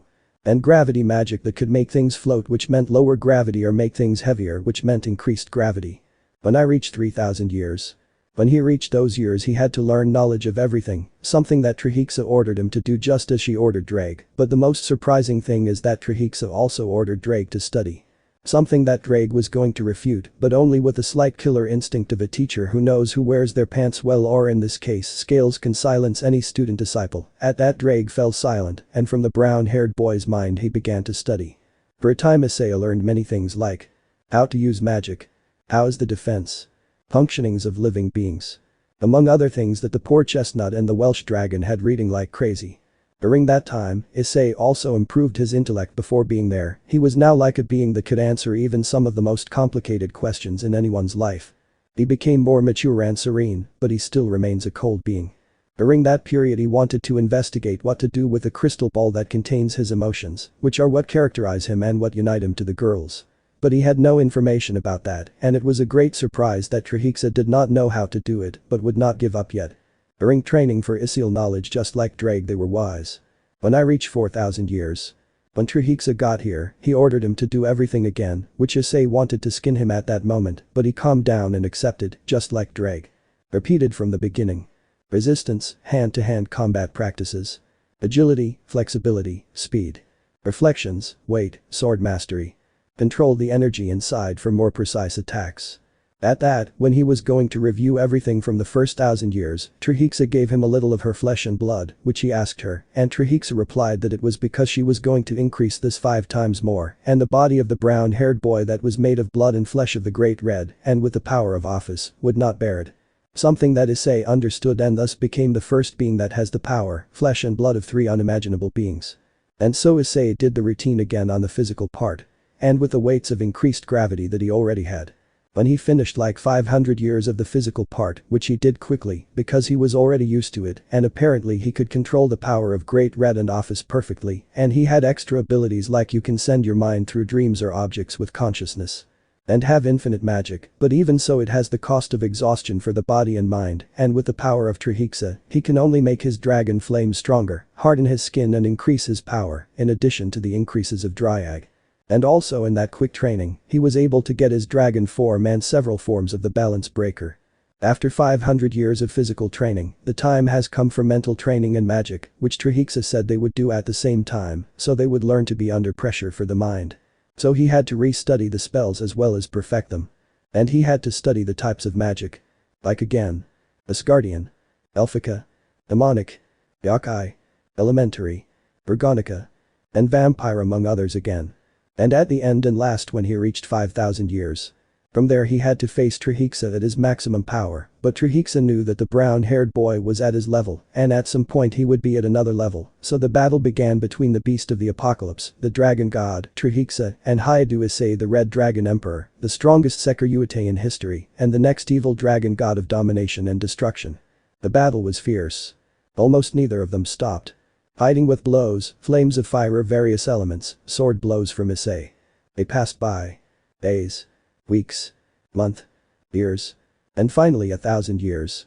Making the two still fight until the last minute. There was only a little time left, but the two of them didn't care. Issei prepared for one last blow. At that, Trihexa prepared for his last blow. The two looked very beaten, bleeding a lot everywhere, but apparently with smiles with dragon fangs for both of them. For Issei to smile felt strange, but it filled him with satisfaction and a lot. Trihexa smiled at the excitement of having someone to be on par with, and better yet someone who knows him well to have a good battle. So both look at each other with serious eyes. And at that moment the two of them pounced on each other at a speed that not even God himself could see. At that exact moment, the two of you collide your fists against each other's faces, and at that moment, you both collapse, exhausted. So until they reached the ground they created for the battle, the two sighed as the time had come. At that, Trihexa smiled with pride at how Issei became. And thus ending the 5,000 years of Issei training. Place Trihexa sealed the battle arena well, what was left of it. Our deed was in the seal and what was literally almost nothing left of the battle arena he had with the apocalyptic beast. He was tired but quickly recovered thanks to having a bit of Trihexa's meat. He obtained regeneration but not like the Trihexa, but it was still taller than the phoenixes, so he settled down on what was left of the arena and saw the beast that was sitting cross-legged, but the surprising thing was that it had human form, but it was no surprise for the Redeed, because during training he had confidence when showing his human form to the brown-haired man who considered him a good friend, so they just stared at each other for a few seconds and then gave a long sigh. Issei. Ah Sai, what battle did you have or not, Sensei, said Issei with a slight smile, but when he told Sensei to Trihexa in the real world, a former purple dragon king and a fallen angel lovers of crazy inventions, occasionally sneezed at the same time. Trihexa. That's right, you're the first and maybe the last one who fought so hard, I think you're already at my level in every sense, said the beast proudly. Issei. I think I should feel happy, but I haven't felt it yet, but I still feel something for your words, Sensei, but it's true I'm already at your level, said Issei with a serious and slightly cold tone. Trihexa. Well Issei, I think it's time to return to your world, the good thing is that I didn't waste energy to get you out of here, Trihexa said, getting up to see that Issei was doing the same and approached her. I have taught you almost everything I know, I hope you show them that nobody messes with a dragon, Issei. Issei. That's right, I will show you that the evil dragon god is capable of domination and destruction, Issei said determinedly, but then looks at his sensei. I still feel uncomfortable with his human form. Trihexa. Are you calling me ugly or what a brat? Said the beast with an unfriendly face. Issei. No, it's not that, it's just that most of the time I saw him with so many heads, and recently he gave me his trust by showing me his human form that almost no one knows except Office, Great Red, and Elohim the biblical god, said Issei with a serious, coldly monotonous voice. At that Trihexa calmed down because of the comment. Trihexa. Well Issei, it's time. It was my pride to have trained you. I hope you surpass me, brat. Said the beast, staring at the brown-haired boy. Issei. I will do it, isn't it, friend Drake, said Issei determined and asking his faithful friend the red dragon who appeared. The boosted Jirpuyo of the green jewel lit up and Drake came out in a dragon chibi form. Drake. That's right, partner, we will be the strongest, no one will stop us, ha, you will see Albion, what my carrier has become, and more so when he sees that I am not sealed, ha ha ha, I will wait for his face, ha ha ha ha said Drake with a little mockery, causing Trihexa and Issei to sweat in an I'm style, due to the dragon's behavior. Issei. Well let's go Drake he said making Drake return to the boosted gear well again, thanks sensei for everything you've taught me, said Issei with a slight bow. Trihexa. No Issei, don't bow to me, you are and will be one of the beings who earned my respect, so the beast said and then closed its eyes, concentrating on opening the portal that opened in 4 seconds, but was the size of Issei show them that you are capable, and if you want come visit me whenever you want, because surely you can open this same portal, right? Issei. That's right, I can do it, but well, I wanted to save energy, and you did me the honor of opening the portal, he said with a slight smile, that no one could notice except Trihexa and Drake who did the same, and then walked to the portal that they were almost going to pass through. Trihexa. Well dear student, it's time to say goodbye, and I hope to see you again as well as you, Red Emperor Dragon Drake he said, and then watched as Issei left the portal. Issei Drake. See you later Trihexa sensei they both said out loud and then crossed the portal. After that the portal closed leaving Trihexa pensive. Trihexa. This is going to get interesting cuckoo he said in a funny way that the world awaits him after that he returned to his dragon form and then got lost in the dark space of the seal and then got some sleep he had to admit that the battle that the brat gave him was impressive. Place outside the seal forest of Romania where I was before arriving with Trihexa. In the middle of the forest a portal opened and a silhouette came out and that was Issei with torn clothes, his shirt looked like just a rag that only covered his back, making his front part exposed, making it seem like his body was sculpted by gods which is almost true. When the portal closed, Issei looked around to see where it was located but looked at the ground and saw traces of blood that was his but dried, which apparently was true what the beast said, that only a few months passed, so Issei went making a magic circle that covered him from head to toe and then saw that his clothes changed. Issei walked through the forest for a while, admiring how beautiful it is. It went on like this for a long time. Then he saw a city in Romania. But then he remembered what his appearance was, no one would recognize him, but his aura would cause a stir, so he took out his dragon wings, because he wanted to see what happened when he was gone for a while. So he decided to fly over the city and of course hide his presence and dragon aura, so as not to be detected. A long time passed so he flew closer because he saw some thieves coming out of a store, so he approached as quickly as possible and heard about an old man who, because of his aura, was a vampire and the thieves were vampires too and stronger than the old man. Old man. Please help me, stop them quickly said the old man from the store who fell to his knees, they stole all the money from my family. The old man seemed beaten so at that Issei was quick and appeared in front of the old man who, upon sensing someone was there, raised his head, looked at him and the only thing he said was, "Old man. Please stop them," said the old man to see that Issei was not there and that he did not realize when he left where did he go. "Until I hear our screams of pain." The old man was in shock, the thieves were tied in crimson chains with very serious wounds and blood coming out of their mouths, but the wounds were not fatal, but the thieves were unconscious. Issei. "Awesome, here are the thieves and their money," said Issei who was next to the thieves, his right hand had the chains and in the other he carried 7 very large bags of money. "Old man. How did you do it if one moment they were here and then they weren't and then you had them?" he said in disbelief. Issei. "I'm stronger than them, but I still have to go," said Issei before flying away unless the old man's voice was heard. "Old man. Wait," he said to see that Issei stopped and he looks at him who grabbed one of the 7 bags and took out a large amount of money, "This is for what you did and I will not accept no as an answer, you will deserve it." At that Issei sighed and accepted it when if he went again the old man stopped him. "Old man. What is your name?" Issei who couldn't say his name because if not he would alarm them that they were their great hero, so he remained silent and pondered for 3 seconds, but looking at the old man who was waiting for an answer until he came up with the name of a magician that he read. "Astral Trinity. My name is Astral Trinity," said Issei, are now called Astral. The man saw him and gave a smile with a tear. "Old man. Well thank you very much Astral Trinity-san," he said and then saw Astral fly away with red wings that surprised him and he understood how he defeated the thieves. A few minutes passed and some vampire guards arrived at the store. "Guard 1. They informed us of a robbery." Before finishing speaking, he remained silent because the thieves were there tied up with rope because apparently when Astral left the chains vanished. "Guard 2. What happened here?" Guard 2 said without understanding. At that, the people and the old man informed him that a very strong person called Astral Trinity arrived and defeated him so easily that almost no one could see when he defeated him and tied him in crimson chains. Before the guards they see the thieves and they see that they are of high class, that if they face someone who defeated them as people said, it means that this astral person was powerful and perhaps they should give their report to the two houses of Romania to see what to do. Place far from the city. Issei thought it would be good to keep up the facade of Astral Trinity so they wouldn't find out. He also thought he had to go back home. He doesn't care about girls anymore, not anymore, so while he was flying, he created a magic circle to go to the Haidu residence, but before that he changed his appearance from reed to brown hair and green eyes to brown, so they wouldn't suspect. Just like that, he teleported to his home. Place Haidu residence the room. When he arrived he found his house empty, so he assumed the girls must be at school university or with their boyfriends. When she went to her room she found a calendar near a desk table, so she took it to see how long she was gone. He wasn't really surprised because in reality 4 months and 3 weeks passed and today was Sunday and a clock that was next to the calendar, he saw that it was 1:30 p.m, so he left the calendar where he took it and thus lying down on the bed to close his eyes and enter his mental space to see a certain dragon. When he arrived he found Drake inside a lava bath. During training he did a favor to Drake to improve his mental space, but this was a little strange, but he let it pass. When I am in front of the Welsh dragon in the bathtub I call him Issei.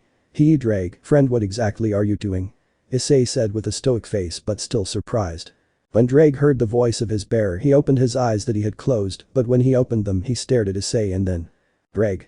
Kia cough I say who, the Welshman shouted because he scared him, but first in a slightly masculine way, buddy don't scare me like that please, and why do you see me like that, he said it, because Issei looked at him in a stoic way, that seemed to say seriously, is this the famous red dragon that kills gods? Issei. I'm serious Drake, but I will forget your girl's cry, said Issei, making Drake depressed and a little angry, thus taking him out of the lava bath and making the space turn totally white, but Drake was still with his back turned and a very dense aura of depression surrounding him. Already Drake told me that I will forget it, so forget it. I just came to ask you what we will do now because I also want your opinion. At that Drake was encouraged but still felt ashamed of how he screamed but decided to forget it. Drake. Well partner, I don't know what to do, you are now the second strongest being surpassing Office and Great Red, but still you don't surpass Trihexa yet, but since we are here, we should be recognized for how strong we are. First I think we should make a living with our lives, because surely you don't want to continue with the Oppi dragon, right? Issei nodding his head, so we have to get a job and I know you seem to be a mercenary, because I saw how you helped the old man from Romania with the vampire thieves, so why don't we get closer? As a mercenary to earn a salary so they don't think we're lazy, and don't you even think about calling me lazy, he said, and didn't continue because Issei was going to call him lazy, thus silencing him. Issei, well, how about my idea? And also it's better because you created the identity of that astral trinity, what do you think? Faced with that proposal he thought about it, it was a good career, he would earn well, he would be recognized when he shows his real identity if he wants, so the only thing he said was. Issei. I think a job that requires killing or protecting living beings is fine, but I don't want to kill or destroy innocents. I'll be a private mercenary who only accepts assignments that meet their requirements, that would be fine, but I think I should have a partner besides you, right? At that question, only the Drake thought about it for a second and then nodded that he should have companions. Well, from now on I will look for where I will create some kind of agency. At that Issei left the mental space and then opened his eyes. He got out of bed to leave his room.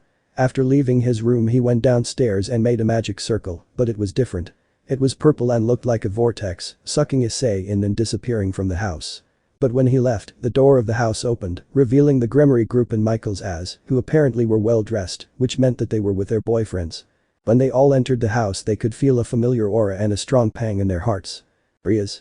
Girls, you felt that energy, said Riaz, seeming to recognize the energy that provided a bit in the house. Akeno. Yes, I think it's Ice-kun, said Akeno, and then searched to see if he was in the house. How strange, he's not here anymore. Asia.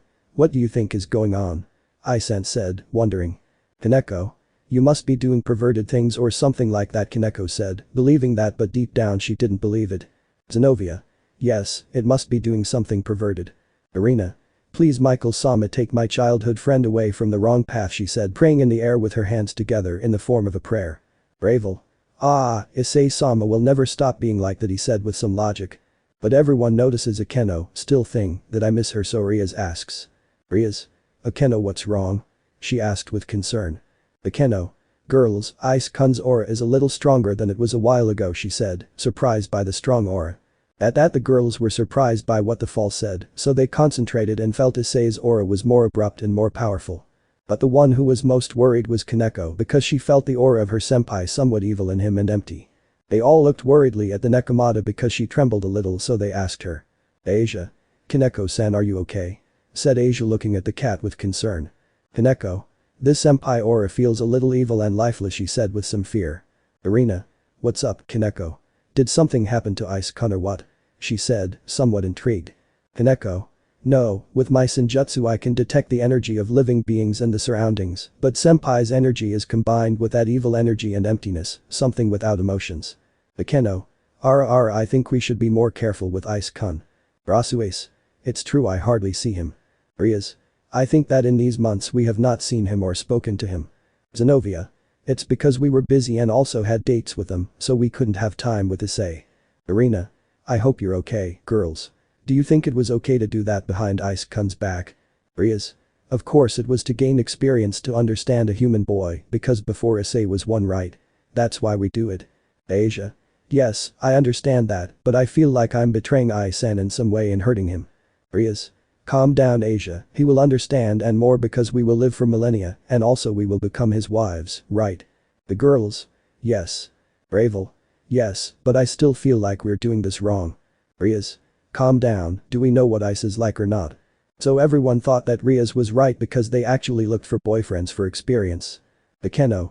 But what about the aura we felt from Ice-kun? What will happen? Zenobia. He must have been training to impress us. Asia. Yes, that must be it. Rias. Well, when he comes back we will give him the necessary attention. The girls. Yes. But what they didn't know is that they made the biggest mistake of their lives, and maybe there will be no solution. Place Ku Forest, outskirts of the city. Time 2:10 p.m. In the Kuo forest we see that a portal opened in the form of a vortex, and Issei came out. When it appeared completely, the vortex disappeared, leaving Issei, who immediately changed his appearance to his original form, which was red-haired, and Drake, alone in the forest, which left Drake bewildered. Drake. Comrade, what are we doing here? Didn't you say that we were going to find a base for your mercenary team first? Issei. Well, that's right, that's why we're here. It's outside the territory of Rias and Sona, so that they don't sense us, plus it's part of the forest, it's well hidden, we just need to find a place to stay, and I also wanted the base to be as close to my home as possible, so I'm not lazy or something, it's just that if my parents come or my friends, it would be easy to go back. Greg. Now I understand what you said, but it would be better to put a field that makes your aura detected just in case. Issei. I know, you didn't have to tell me, but first I have to find a good place to create the base. The good thing is that I learned to use creation magic that allows me to create things depending on the energy I use, and also that I have to think carefully about the structure of the object I create in order to create it. Greg, that's the good thing about having a small portion of power, a bit of Trihexa's flesh that helps you perform magic, because if not you would still be a brat who could only use those lewd techniques, hahaha. Issei. Don't remind me, Drag, those were days gone by for me, now this is the new me, I will make everyone respect me, and I will also clear your name, it was cruel of me to stain it. Drag, who heard that he regretted staining his name, got excited and then heard that he should clear up Dragon's name, so that his name would be feared and respected again, couldn't take it anymore and started. Drag. Sif, oh mate, I'm glad you're saying that, finally Sif, they'll stop calling me Dragon, and Sif, only Albion will be left with the Emperor Dragon of the Butts, Jajaj Buaya, said Drag with a few tears, and then laughed happily with anime-style tears of happiness. At that, a drop of sweat appeared on the back of Issei's neck with a stoic face, but with thoughts that the dragon exaggerates too much. Issei. Well, we have to find a place for the base. 10 minutes later. Place Kuo Forest, inside a cave almost in the most desolate part of the forest. After a few minutes of walking, the Redeed found a cave with a huge entrance that was at the bottom of the Kuo forest that was a little dark but at the same time seemed beautiful to the brown-haired boy because the little sunlight that came in illuminated some parts but still left a well-formed appearance that nature gave in this part of the forest. Issei went to explore it. Apparently the cave was very spacious, it must be said. Average height about 76 meters. Its width was almost the same, but it was apparently approximately 79 or 82 meters longer. It was about 182 meters long to walk to the bottom. Issei. Well, it's not so bad, with a little effort I can do something here to create the base. After saying that, Issei stretched out and then concentrated magic, then closed his eyes when he did so, a red, white and purple aura enveloped him, then he opened his eyes when he did so, the aura expanded throughout the cave. The ground began to shake abruptly and trembled a lot, along with the walls and the ceiling that began to fall from the stakes that were on the ceiling of the cave. After that, a silvery liquid came out of the ground that began to sprout almost all over the floor of the cave, and then did the same as on the walls and ceiling when it covered the entire cave. It began to change its form, more compact in a geometric shape like rectangular pear, following the shape of the cave before. He started creating stairs, rooms, floors, walls, etc., everything that needed a base. 5 minutes later. Place the cave, or rather the base. When everything was over, the cave was no longer there was only a metal structure, but that was the inside. Outside, you could only see a cave with a naked eye, except for the door, which was made of metal and had a strange shape. When Issei finished, the aforementioned aura vanished completely. He opened his eyes to see how he looked. Issei. I'm better off than I thought. Drake, why don't we take a tour? Drake. Clear appearance. When he said that, Drake came out of the Bosted Jeer in his chibi form. So Drake and Issei went for a walk around the new base for their group. The base was incredible. It had 5 floors inside the cave and 2 more floors like basements, which in itself would be that inside the cave there were 5 floors, and under the floor of the cave there were 2 more floors in the base. First floor. 4 training rooms that each had a special use, which are training camp and natural environments that are formed in that area that can change from one natural field to another, as if you are in a forest you can then be in the sea. Speed, endurance and strength training camp. Here in this field there is a gravity field that if you want you can increase the gravity to be more agile, fast and strong. Meditation and concentration camp. This is the camp for when you want to train your mind or take a simple break. Virtual field of real situations. Here it would be like a video game, but in reality here things are real. The field generates risky situations to strain the mind and body. Weapon training camp, melee training and magic training. Second floor. 2. It had several rooms that Issei would use for his companions to use for their quarters, and a kitchen that would be styled to cook gourmet food. Third floor. 3. There were also rooms here, so some will be used to store battle weapons, and yours too, and maybe they can put a library for when you are bored. Fourth floor. 4. Here the place was spacious, so he used it to create a kind of cinema, in case his future companions want to at least see. Fifth floor. Here you will use it for your personal office. For the 2 basements. The first floor of the basement will be for torture and interrogation. The second floor of the basement would be for storing things. After seeing what the rooms, floors, fields, etc. would be like, among other things, he set out to see which companions to choose. Maybe he could ask the faction leaders what he could do, but he would have to explain why you are no longer a demon, what happened to Riaz and the others with you, among other possible questions that they could give him, and that annoyed him. But at one moment Drake comes out to give his opinion. Drake. Yes, we have it difficult to say, in every movement that we must make to do this, it will be possible that they discover us and tell them, but count on me anyway and if maybe you tell Volley and Albion, they will be trustworthy, they will be our rivals, but they would never betray us, because during the time that we were together. You Albion and I and you and Volley became something like friends, so what do you think? Issei. Well, you have a clear point, but I still want to tell them, and sooner or later they will know, but I better follow your opinion at 7:40 p.m. At that, Drake goes back inside Issei's boosted gear so that he could go where he could be, so he thought, and there he came to where he could be. Place Kuo's bar. Time. 7:50 p.m. Inside a bar and restaurant you could see people drinking and eating, and also listening to a beautiful girl with blonde hair, blue eyes, and a great body singing, but without exaggeration this was Lavinia Rinai, Volley's stepsister. When he stopped singing he got off the stage to go to a table near the bar. When he arrived he sat next to a white-haired boy in tough guy clothes. This was Volley Lucifer. When suddenly someone approached the two who seemed to be a waiter, but when they turned around they found the Tobio IQs approaching them. Tobio. Hi guys, it seems someone wants to see you, more like Volley he said, so that the two would be intrigued. Lavinia. Who Tobi-kun said something curious. Tobio. I don't know who he is, but his aura is that of a dragon, but apparently he is powerful, but I don't know him he said seriously to the surprise of the two. At that comment, Lavinia was surprised when he said powerful in a serious way, so she took it as important, and in Volley's case, he became anxious and thought that maybe that dragon knew him and wanted to fight him. Before Lavinia could ask, Volley stepped forward. Volley. Leave it, I want to see what he wants he said with some interest. Tobio. Okay, I'll tell him to come he said and then left. So Tobio pleaded for the person who was looking for Volley in particular to come. Lavinia. Virginia-kun, why did you say to bring him? Don't tell me that you just heard that he's strong and you already want to fight him. Remember that we're on a date, you heard. Volley. Yes, maybe it will calm my boredom of being in this piece, and besides, you dragged me along saying it was a date, remember? At that Lavinia looks away. Lavinia. I don't know what you're talking about, Va Kun, you offered yourself. Ali. Offering me would be that you tie me up with ice ropes and then bring me here. Well, I was able to eat something really tasty here at least. After a few seconds you could see Tobio with someone behind him, a red-haired boy in formal clothes with green eyes, who, except for Lavinia, blushed. Tobio.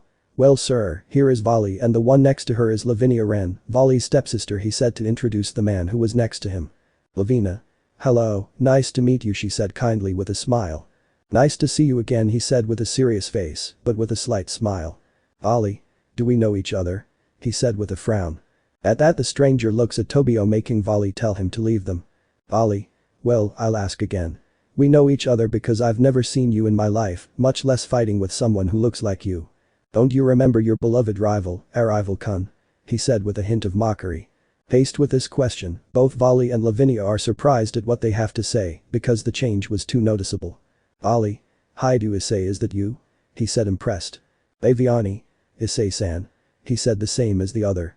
Issei. Don't you recognize the person who saved you or what? He said. Ali. But why did it happen to you? Because I don't feel that it is an illusion or magic in you, he said something curious. Laviani. It's true, I don't feel magic, he said to reaffirm that Vali was telling the truth. At that question, Issei went from a slightly mocking face that was almost stoic to a completely serious expression. Something that made the two present tense, but Vali adopted the same face. But before Issei said anything, Vali's wings appeared, indicating that Albion had noticed. Albion. Is Issei NN, don't tell me you did the dragon ritual. Faced with that question, both Vali and Lavinia are surprised, why not? Simple, Vali because he is part dragon, wanted to study the race to become strong, so that's why he was surprised that like Lavinia because he, like Vali, studied the dragon race to understand the half that was Vali. Vali. Issei, don't tell me that they are, he said, somewhat worried knowing the truth. Issei only nodded. Lavinia. That means you are a cold being without emotions, or at least you had someone, she said in shock. He just shook his head with a serious expression. Issei. No, all the ones I loved were with others or they didn't reciprocate in the case of some people. Vali. So it seems you became powerful. Lavinia. What's wrong with you, Vali? Don't you see that Issei-san just lost? She said, only to be interrupted by Issei. Issei.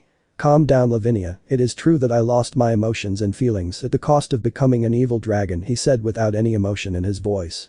Vali. So yes, there was that probability. Lavinia. I don't understand the probability that you would become an evil dragon, she said without understanding.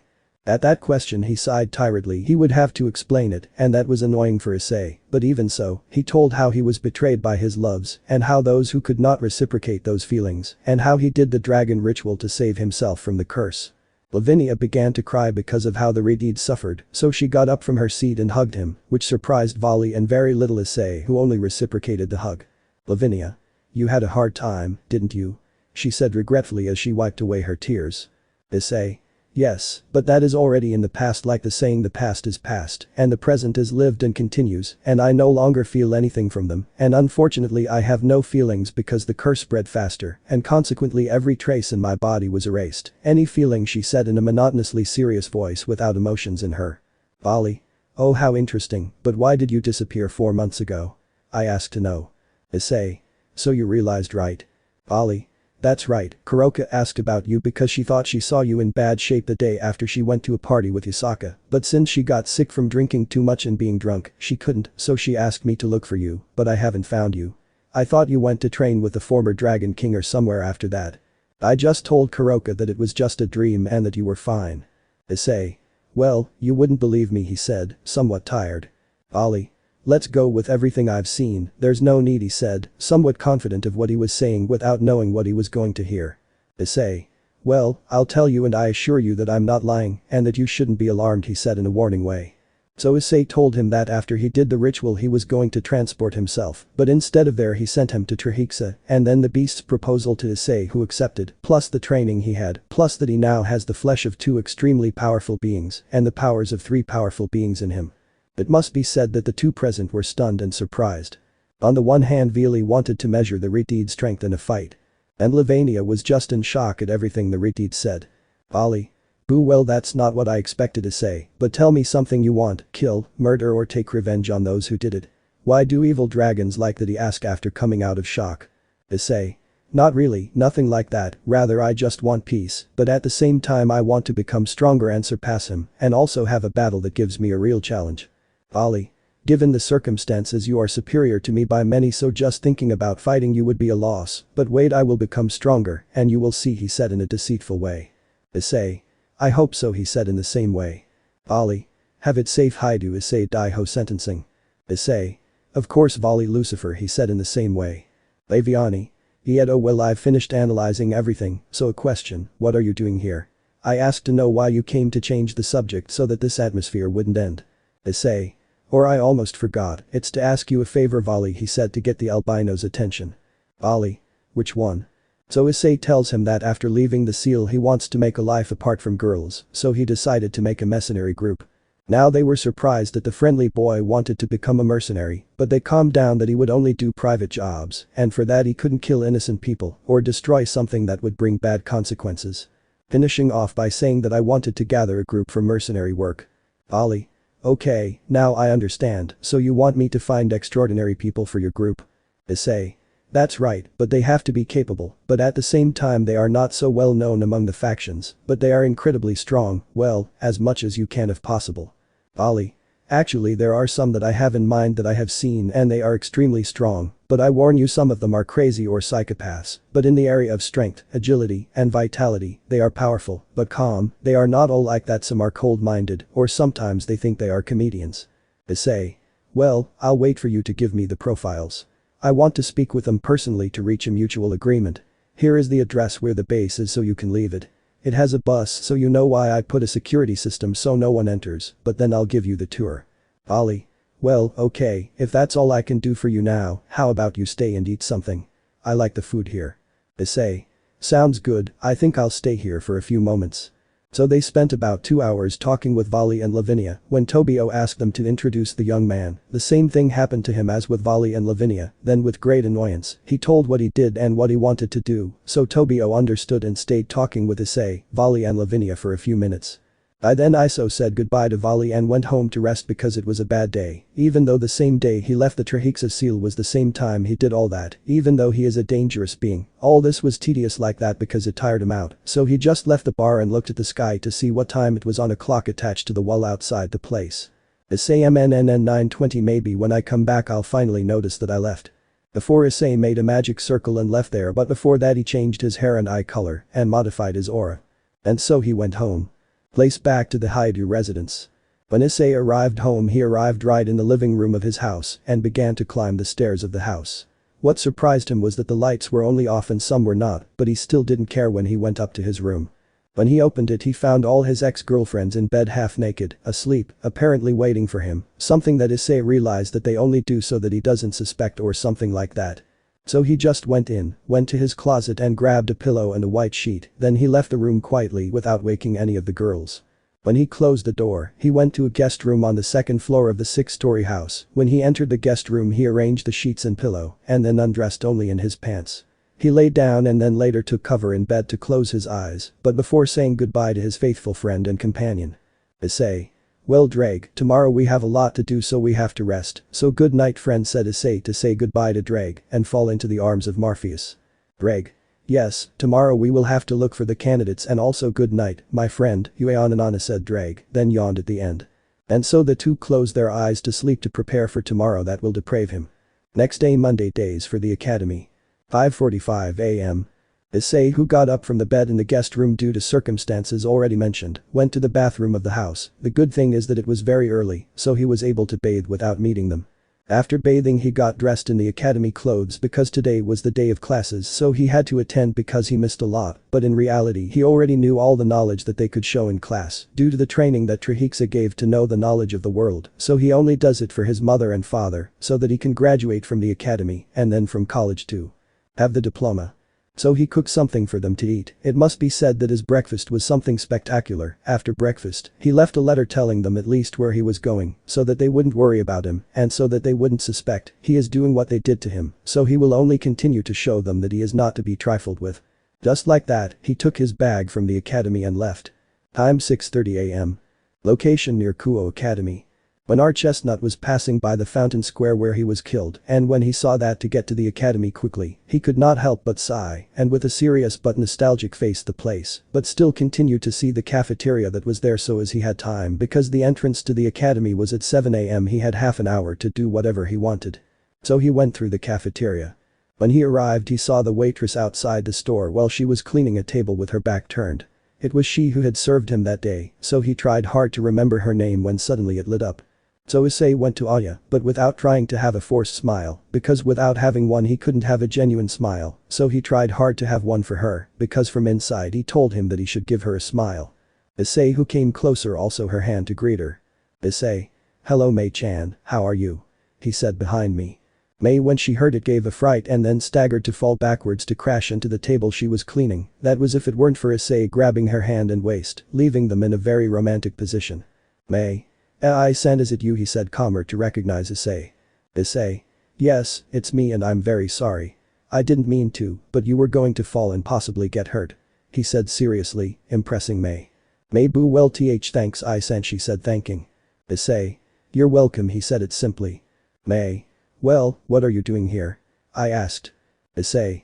First of all, please don't tell me that you make me feel a little old, he said, so that they wouldn't tell him that. Mei. But I tried to say something, but Issei interrupted her. Issei. Please just tell me in the most relaxed way possible, and second, I wanted to know how you were.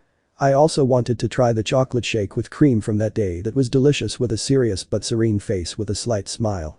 Mei. Thanks just for that, she said, somewhat blushing at the compliment. Issei. No, I just wanted the milkshake and to spend some time with you. At that, Mei blushes at the comment. Mei. Okay I-san, wait here and I will bring you your order. Issei. Okay. When Mei left, Issei's smile faded. Issei. MNN, I feel power in her, maybe she has a Scrager gear, I'll have to keep an eye on her just in case, so nothing happens to her. Greg. It seems that my partner just became interested in someone, and I thought that old Issei left, haha, he said mockingly to his carrier. Issei. How do you think?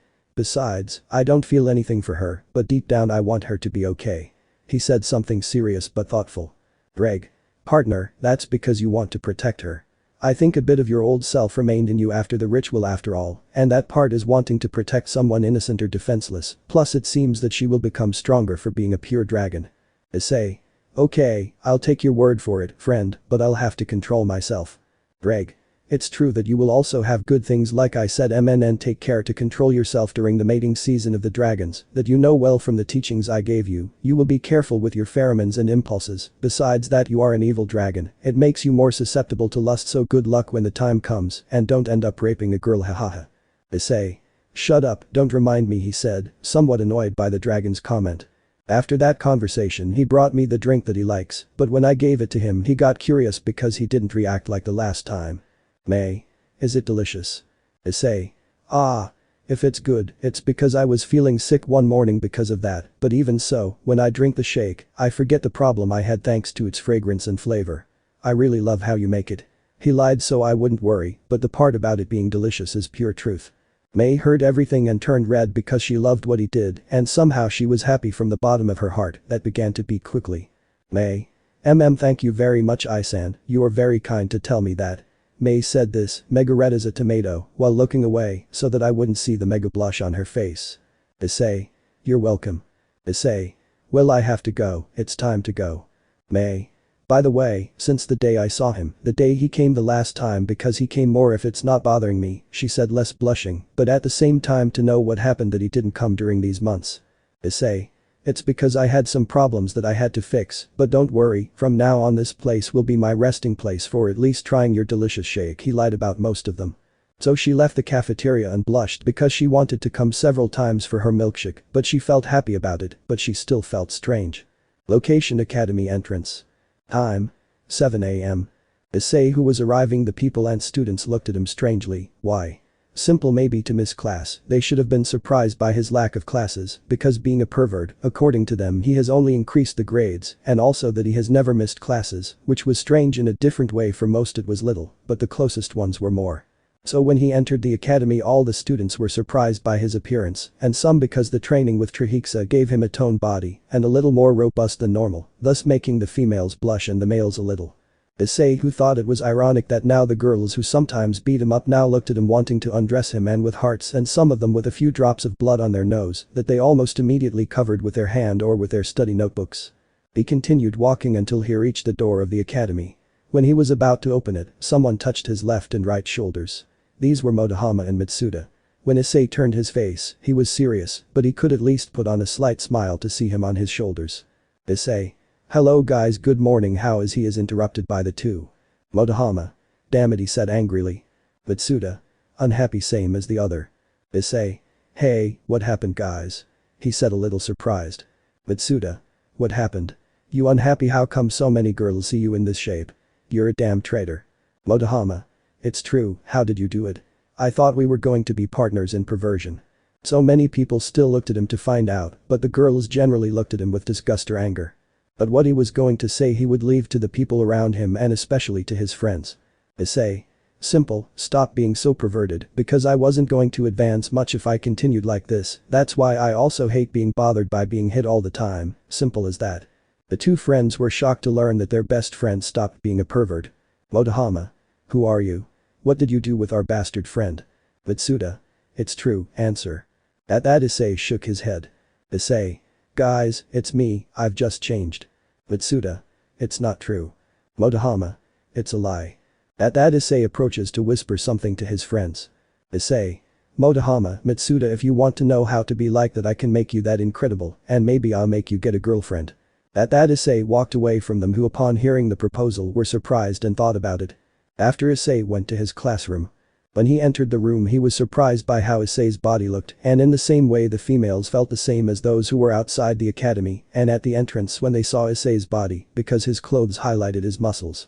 When Issei sat down he saw Kiva looking at him, he thought why he was leaving like that, after that he thought about telling him what happened to him, but after class. The classes were quiet, but still people looked at Issei strangely if they looked at a miracle, because the whole classroom heard from some students who were outside that the perverted beast stopped being one, so that's why they looked at him like that, but Issei didn't even flinch at the accusing looks that believed he was lying. I think Issei is going to be late. Classes ended at 12:30 p.m. When he finished classes he met with Kiba to talk, but he told him that two others would also come. After 10 minutes we can see two figures approaching, these were Mitsuda and Motohama, who wanted to talk to Issei. Motohama. Well Issei, what happened? What did you want to talk to us about, and also why is the prince of the academy here? Kiva. Truist-kun. Issei. Okay guys, I want to tell you something, but first Motohama, Mitsuda, do you believe in the supernatural? At that question the two did not understand, less Kiva, who was tense but trusted his faithful friend. Both. But or less. Issei, who heard that, took out the dragon wings and looked at Kiba with a gesture so that both perverts looked at Kiva with demon wings. The two of them were going to have a heart attack. So Issei calmed them down and then told them about the factions, the battles between them, the fights they had, and then his story, how he died, what Riaz was a demon that reincarnated him from his battles, down to the last detail of the life he has had until now. The two were shocked but then got excited, but then Issei told them what happened after the battle of Trihexa, that he wanted Kiva to hear it too. When he finished telling about the betrayal of the girls in his harem, those who reciprocated his love, and how he did the ritual that caused him to become an evil dragon and lose almost all of his emotions, because Issei showed him the sphere that contained some emotions of the girls he loved and his other emotions that he has. And at the end telling about the training with Trihexa and that he was going to form a mercenary group.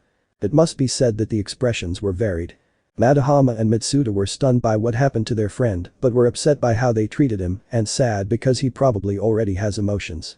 But Kiba was disappointed in his king who saved his life from the Sacred Sword Project, but he wanted to support his friend who made him not sink into revenge. Issei. I will understand that you are afraid of me because technically I am an extremely powerful being. But what I wouldn't expect is that. Motohama. What are you saying?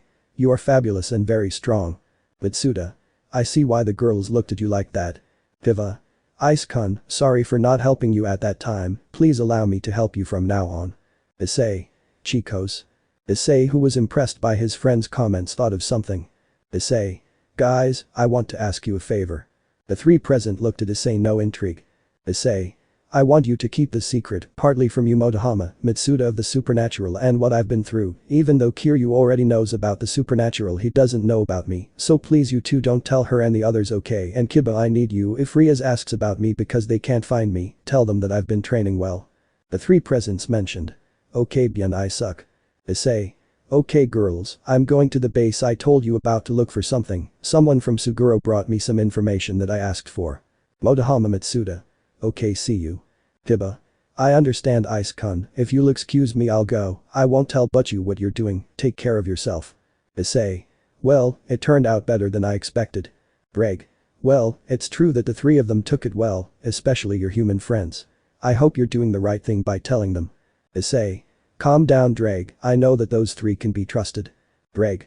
Well, I trust you, I hope so. Issei. Good at the base. After that a vortex absorbed Issei to take him to the base. Place the base in the cave in his office. Time 1:20 p.m. Issei, who transported himself through the vortex, appeared in the same way he left the academy to get to the base in the cave, more specifically in his office, and why the anti-intruder functions did not work. Simple. Issei, who created the base, created a magic system that detects even the smallest part of the structure of the aura, magic and blood of the individual when he wants to enter, so only if it is allowed to enter, or the signature of the individual is already registered, so that he can enter and leave easily. When he arrived he could see that the computer was on the desk in his office, which of course when he created it had everything an office would have, including the most useful and the most necessary things for him. When he turned on the computer there was an email, he saw that it was from Vali, so he deduced that he would send it like that. When he opened it, several men and women came out, some so to speak normal and others that were truly ugly. Nah.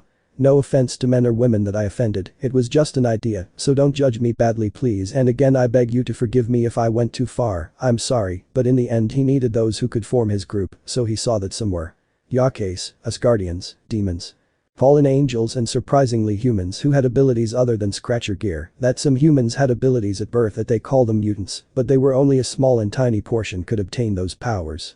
Apparently in each part of the world only 1% could obtain such powers. Then he saw a profile of a human who was wearing a red and black suit with a mask of the same colors but with wide eyes, who carried ninja-style swords, pistol holders on his legs, a small knife on the thigh of his leg near the heel. Her profile seems a bit strange because of how she took it and the pose she struck. Their information said. Number. Wade Winston Wilson. Alias. Deadpool Death Pit. Age 32. Skills. Deadpool's primary power is an accelerated healing factor, described by various writers as having varying levels of efficiency. The speed of his healing factor depends on the severity of the wound and Deadpool's mental state. It works most efficiently when he is awake, alert, and in good spirits. Deadpool's accelerated healing factor is strong enough that he has survived complete incineration and decapitation more than once. Though normally his head has to be reunited with his body to heal a decapitation wound, Deadpool's head is still capable of healing. Deadpool's brain cells are similarly affected, with dying neurons being rejuvenated at a super-accelerated rate. This allows Deadpool to recover from any head injuries and makes him nearly invulnerable to psychic and telepathic powers, though this ability is inconsistent. Specialties. Healing factor. Superhuman strength, endurance, agility and reflexes. Sniper, swordsman, martial arts and explosives expert. Teleportation ability. Telepathic immunity. Personality. He is someone very impulsive, in a mentally unstable human, he is very funny on the most serious occasions. Race. Human. Issei thought it would be a good addition to this, but he was not convinced by having a madman who could destroy many things around him. After that Issei went to see the others until he saw one that interested him, a white-haired man with a blue trench coat and dark blue leather pants, he had a samurai-style sword, some gauntlets. Their information said. Name. Virgil Sparta. Age. Skills. He possesses superhuman regeneration, speed and strength, as well as being able to transform into a demon to increase his characteristics. Among the arsenal of skills he has, one of the best known are his summoned swords, the manifestation of his demonic powers that moves in the form of luminous swords. He has great mastery with these so he can use them in great diversity, such as throwing them at high speed, catching enemies in a spiral, letting them fall as if they were rain, and he can protect himself by surrounding himself with them. With his dark assassin style, he can use the power of darkness with which he can teleport short distances from one point to another. With his sword Yamato has the ability to use his famous attack cutting sentence, with which he traps distant enemies within a field where they will receive constant cuts. Weapons. Yamato. It is the sword that his father forged for him, it is said that its edge can cut anything, it is a katana that looks like any other, it has a white handle, with a blue center, a black sheath with a ribbon and slight gold arrangements, it is the Darkslayer's main weapon. Bjulf. They are greaves and gauntlets, which grant greater speed and strength to their user, as well as the power of light. Virgil obtains this weapon after killing the demon that bore his same name. The appearance they have is that of wolf paws, front ones on the hands and back ones on the feet. Also his devil trigger is affected when using this weapon, giving him a different appearance. Force edge. This used to be his father's sword, although when in a dormant state, it is still extremely powerful. Virgil uses it to copy Dante's fighting style, which is why his movements and way of fighting are very similar when he uses it. It does not grant any physical or magical advantage, but it is a very powerful sword. Personality. The personality of the blue demon is not something very striking. He is quiet, cold, a thinker and very intolerant, which is why taking him out of his element is something very easy and a big mistake. Race. Half-human demon. Issei, who thought that this would be more feasible for his group, but upon reading this he realizes that he is the son of Sparta. How did he know? Issei has recommended him to read everything about demons, and Trihexa gave him more knowledge to know everything necessary, which would be good for him because being half human and demon, it would serve him because it is recognized that Sparta was someone almost equal to Amayu or surpassed him, but he never wanted to. He carried the burden after the death of the original mass, but mysteriously disappeared, but he still couldn't believe that he had a son. He knew that he fell in love with an angel named Eva and that she became human to be together, but it was never known that he had a son. It was surprising. Could he if he wants to be in his mercenary group? So with excitement he searched the electronic pages. The more he searched he got tired, and he had more than half of the information sent until he found another one, but his surprise was because it looked like a slime or something like that. It was something like a red slime with black lines, with a mouth with sharp teeth, with a face that wanted to devour something, wide eyes. Names. Carnage, slaughter, a butcher shop, Cletus Cassidy. Age. Carnage. Cletus 39. Profile note. He is a human who carries a substance called a symbiote. Almost nothing is known about it, but what is known is that it increases all human capabilities. The symbiote is called Carnage, and the carrier, who is a human, is called Cletus Cassidy. Skills. The symbiote grants her superhuman strength, reflexes, and agility. It also grants its wearer the ability to adhere to walls, create webs with the symbiote substance, tendrils, and as a result of its incubation on Earth, to create bladed and blunt instruments from its own mass. It also grants limited shape shifting, demonstrated by her abilities, and above the ability to mimic any form of clothing. You can also take powers, but only one for an almost limited period of time of a few minutes or seconds. Shock and lifting force. According to Cassidy, the symbiote allows him to lift up to about 40-50 tons and throw with the force. Weaknesses. Pyro only to date, the light it emits makes you feel weak. Race. Symbiote human. Personality. Both are lunatics. Both the human and the symbiote are homicidal, murderous, merciless carnizers towards anyone. The human is antisocial, quiet, but with a psychopathic mind. The symbiote is the same as its bearer, of the same personality. Issei thought it would be difficult to at least talk to him, but he will keep it in mind just in case.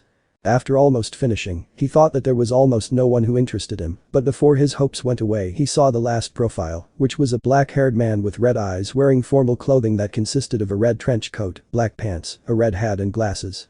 It seemed that he was carrying 2 high-caliber pistols, one black and one silver. Names. Alucard. Vlad III Dracula. Alias. Vlad III Dracula, real name. Count Dracula.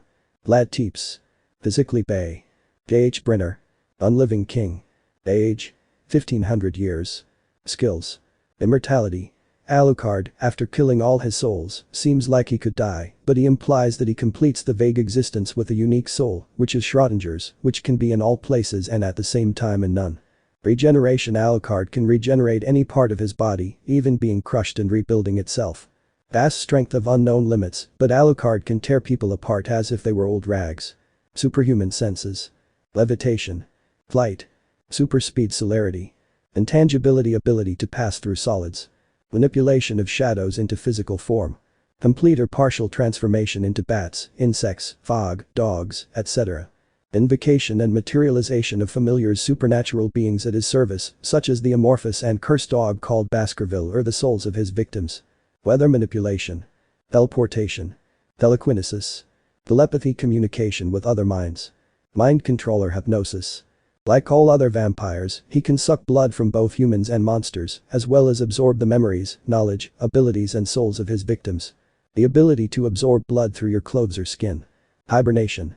Ability to walk attached to walls. Obedience of animals and nocturnal creatures. Dimensional splitting, the one used in chapter 2 of the Anime to kill a couple of vampires.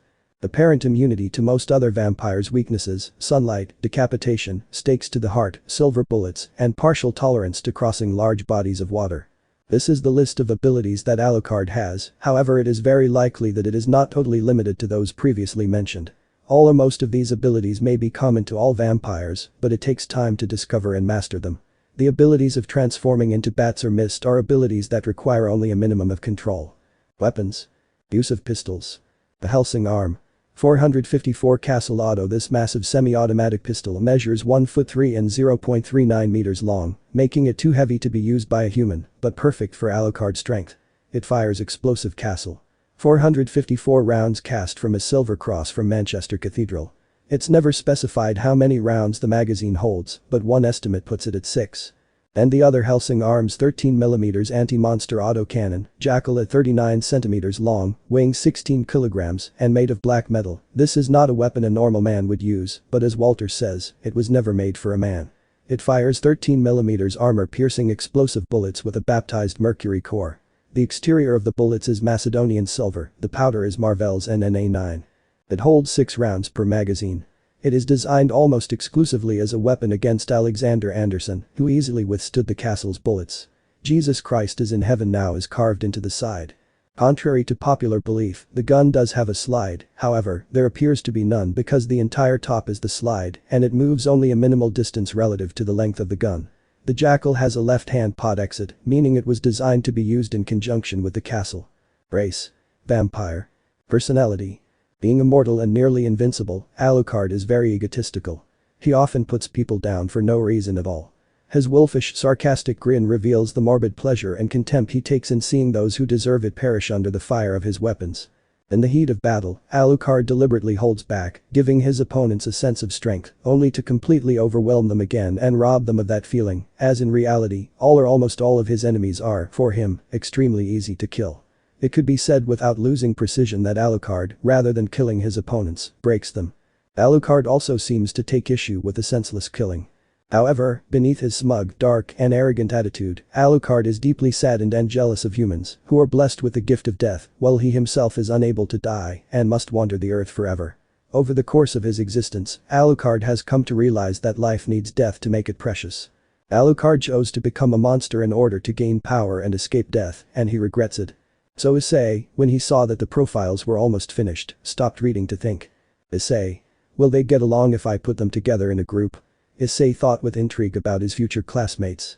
Let me know in the comments below if you guys want the next part. Also check out my other video that has been shown and left. Thank you for watching. If you enjoyed this video please like and share this video. And have a fantastic day. Bye.